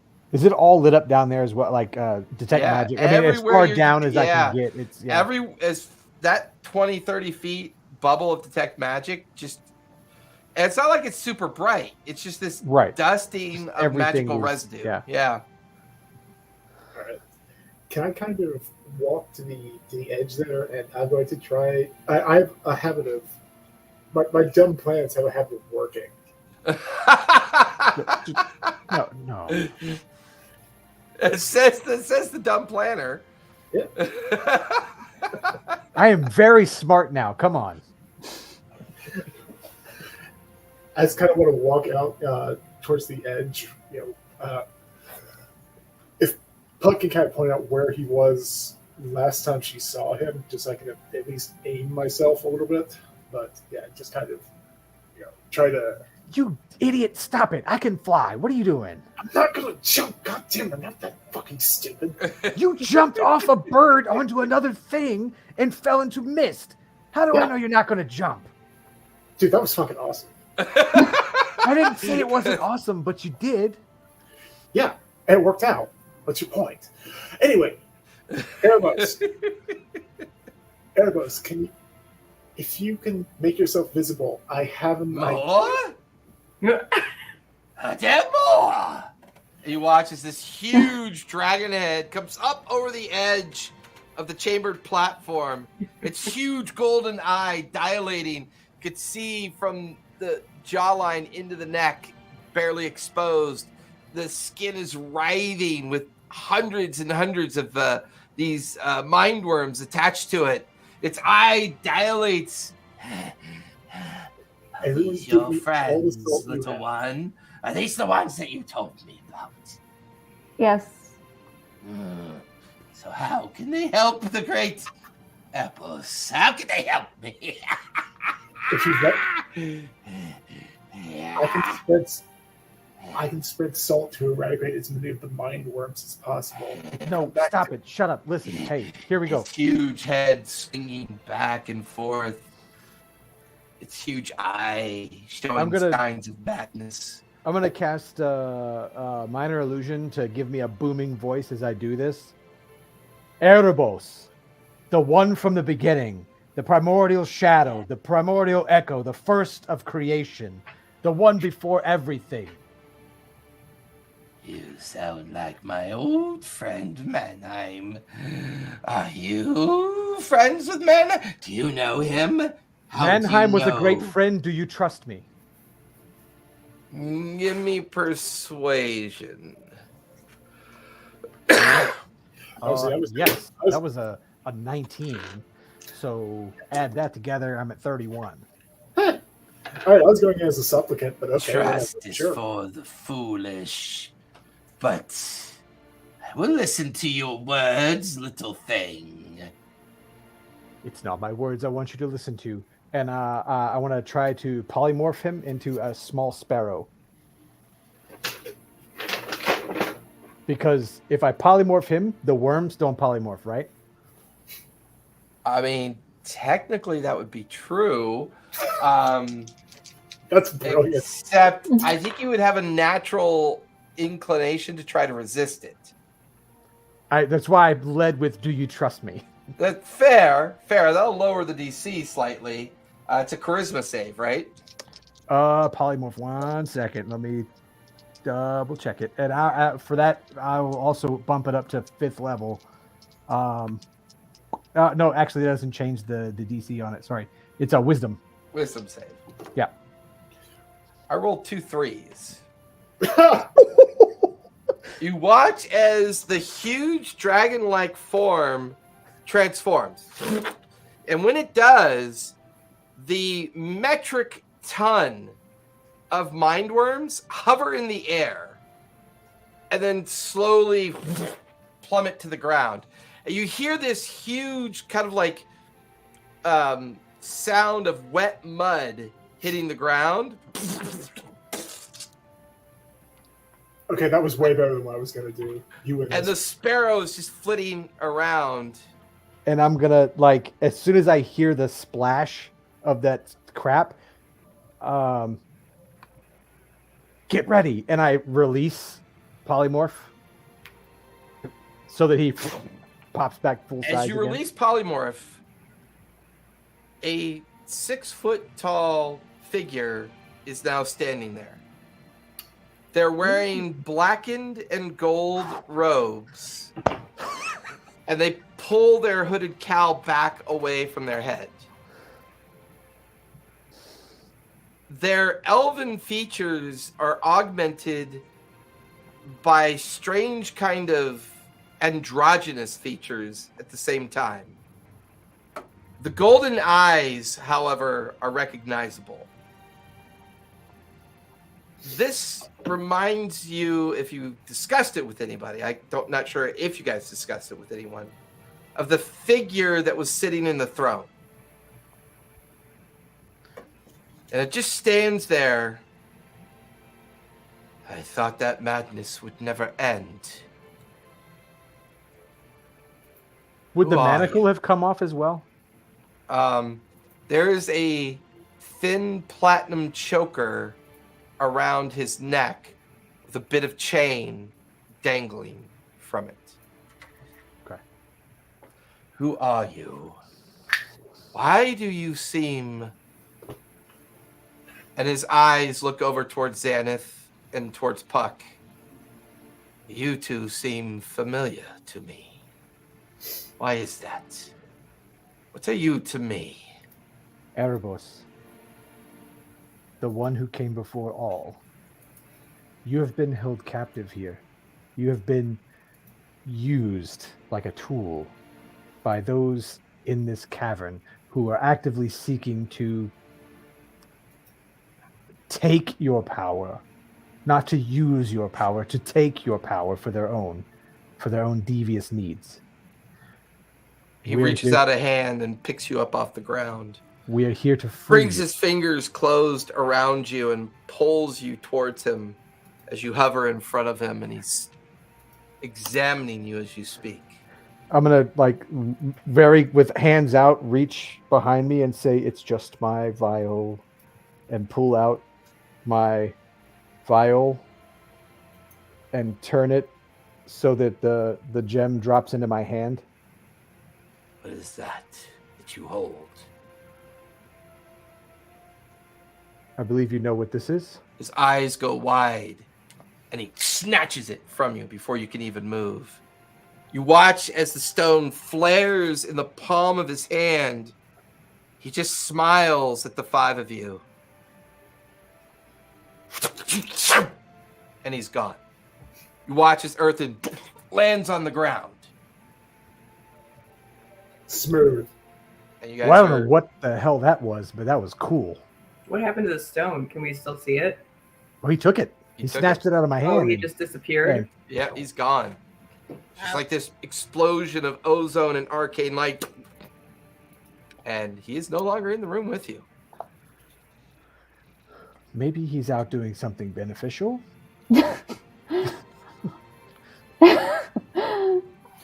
He's volunteering at the local library. Hey, okay, look. If those things that you say were gods that we saw, and the vision that I had was given from whoever, that's what they wanted to do. I don't know if he'll honor it, but he did promise me that if we help him, he will make sure that our goals will align and he will help us. That being said, this is so much further beyond anything I can understand. Xanath, I don't know if you can hear me. It's Sibo. We are at the crest of the volcano in the fields. There's a strange person here. With two other individuals that look quite dead. Oh. And it's like that it cuts off.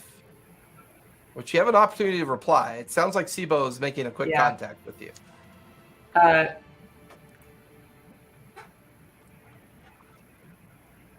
That person is Mason, vampire. We know the others. What does that mean? Kill it dead. He's extremely dangerous. He works with, I can't remember the name of the group, but X group. Copper makers, copper takers, and he's part of the religious group. But yeah, the shoot. He works out of the Dwindle Empire. Yeah, I wrote it down pages and pages and pages ago. So you, excuse me, you get the sense that part of the message was received, and then another message comes through. He's watching a ceremony. There are fire giants doing something here at the edge of the lair. The edge of the volcano. I don't know what they're doing, but by the gods, what the... And then it just kind of cuts off. Sibo, are you okay? Sibo, be careful. As you reply to that message. Yeah. Sibo's at the mouth of the volcano. Mason is there with the Martinet and her friend. The fire giants there are performing a ceremony. We saw them take a huge glowing ball. Looked like an egg. Or, well, later somebody talked about an egg. Like it was an egg. Like a... Yeah. Somebody did primeval awareness and was like, oh, it's a... Yeah. It was you, wasn't it? Pluck? Yeah, it was some kind of elemental, I think. You had gotten the feeling that it was extracted from the elemental plane of fire. Anybody have a dimension door, something that can get us all there-ish? Or are we going to have another adventure getting there? I mean, dimension door is only 500 feet. No, I thought it was longer than that. We had a dragon that was with us that could have flown us out of here, but not anymore. Thanks, Orphan. Hey, you know what? I mean... A portion of the plan has been successful so far.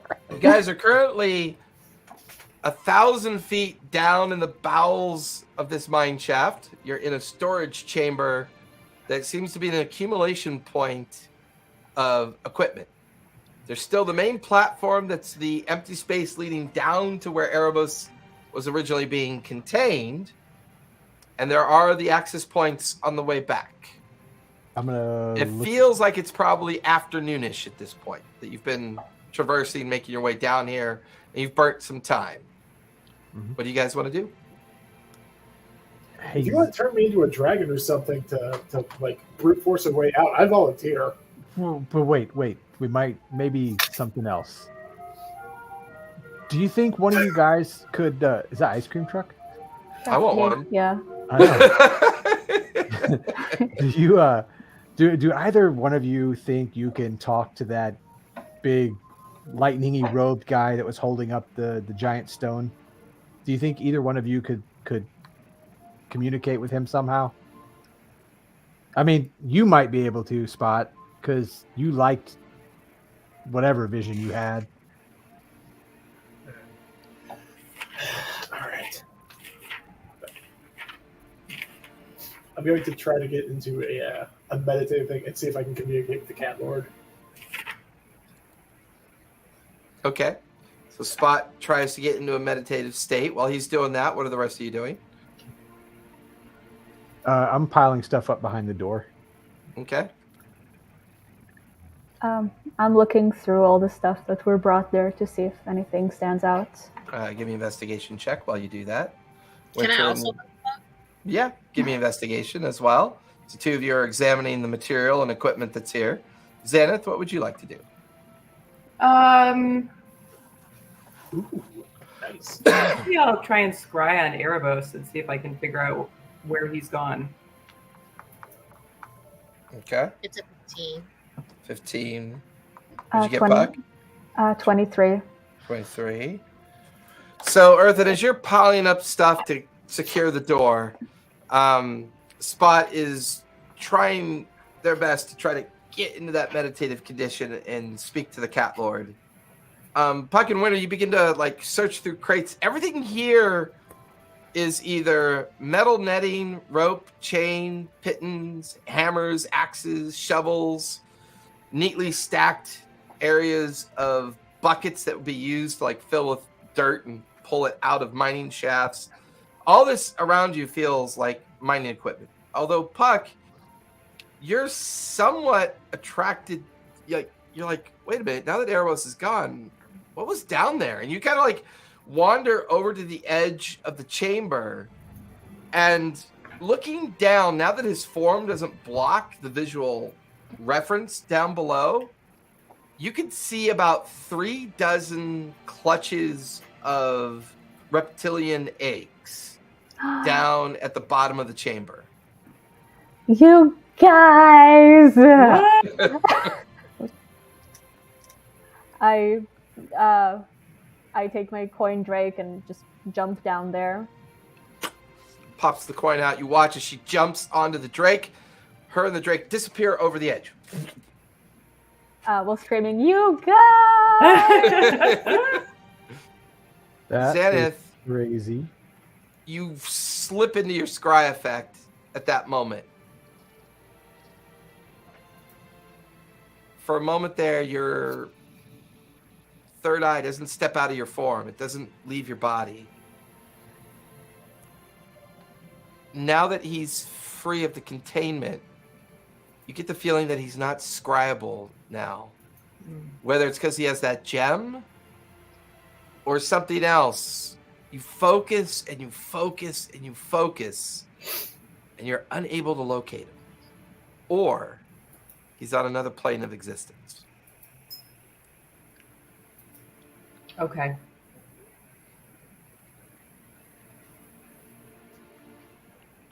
Spot, try as hard as you can. Your voice is unheard. There's no response. There's no godly sense here.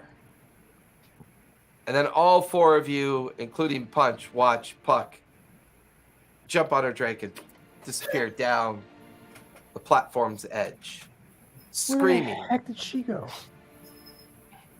Eggs! I just look over at Puck. It's like, we doing this again, buddy? And as the four of you go over the edge to see where Puck's gone, you can see that she's darting down towards clutches of reptilian eggs at the bottom of the chamber. The eggs!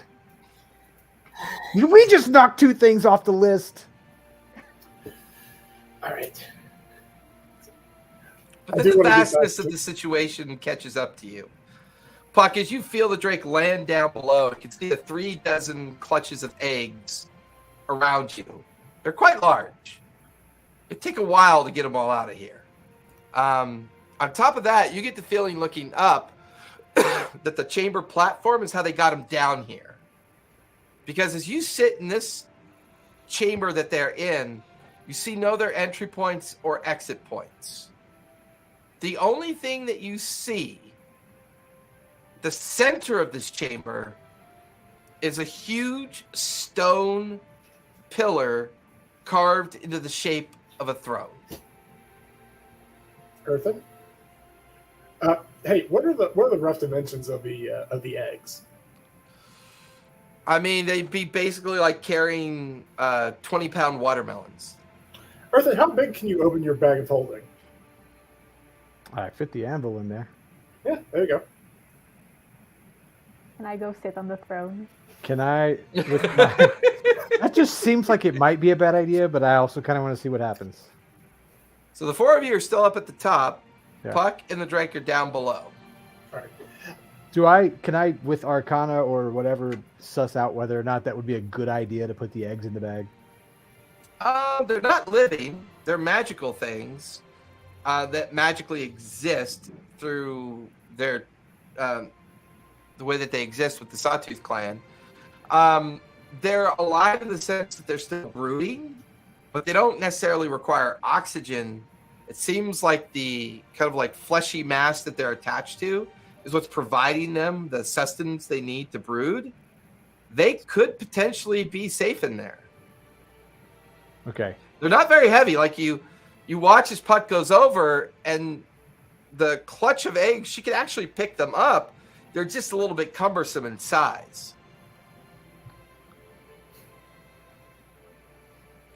But you also notice that Puck is staring at this 8-foot-tall pillar of stone that's shaped into it's shaped into a stone throne. Is that the Cindercrest King?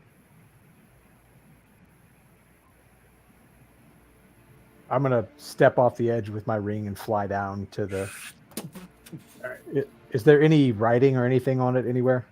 There is elemental writing all over the pillar. Okay, I'm gonna use my comprehend language. I'm burning all these first level spell slots. It is fire elemental speech written into the entirety of the pillar.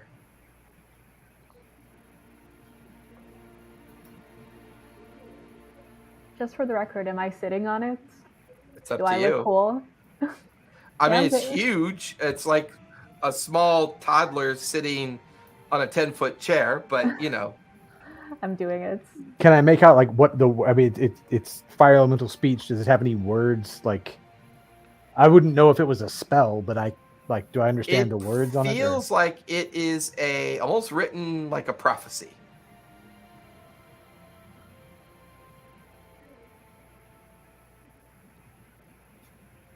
I mean, can you transliterate it into common? I mean, so the way comprehend languages works, I don't decode secret messages in a text or a glyph, such as an arcane sigil that isn't part of a written language. So I think that's kind of up to storyteller. I mean, because it's not, I don't, it's fire elemental language, but is it like a spell or whatever? That's why it's kind of like, it's kind of lost feels, on me. Yeah, it feels like prophetic writing, like somebody has written a prophecy onto the throne. So is that prophecy decipherable then? Looks like it, yeah. I'll just start reading it out loud in common.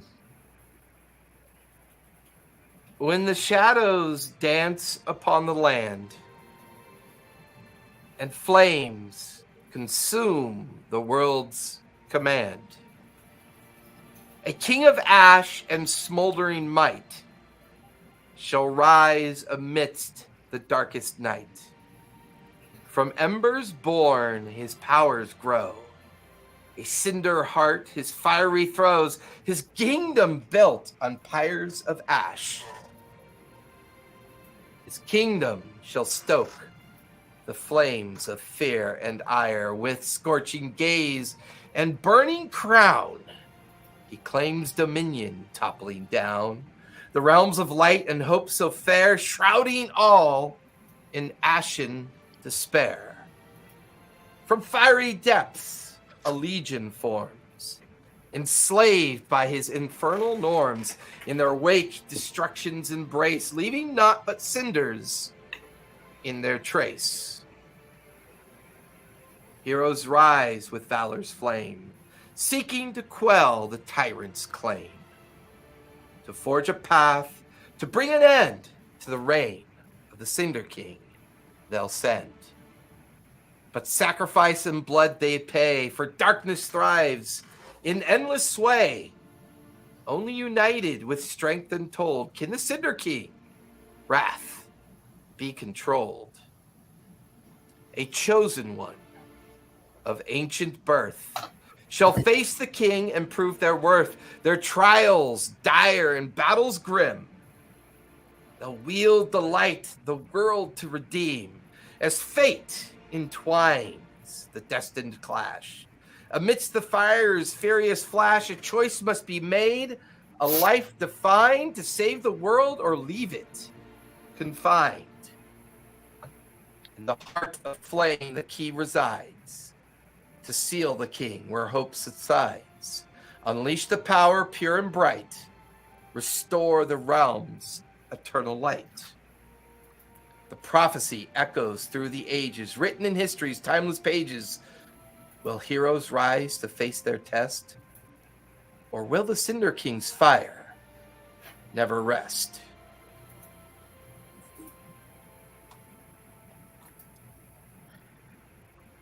That's all that it says. Well, we might have some work to do. I posted the entirety of it in Discord, so it's easy to retrace. You saying it with the fire in the background, I have to say, that was really good. And that's where we're going to finish. With you guys down at the Cinder King's throne. The Shadowed has been released, and you're in the depths and heart of the primordial mine. You guys are in the thick of it now, I'll tell you what. Whoops. Thanks everybody for coming out and hanging out with us. You guys linger for a second so we can chat after the session. But everyone else, be kind, be safe. We will be off next week because it is Father's Day. Don't forget to play a game, and we will be seeing you guys in 2 weeks. Bye, everybody.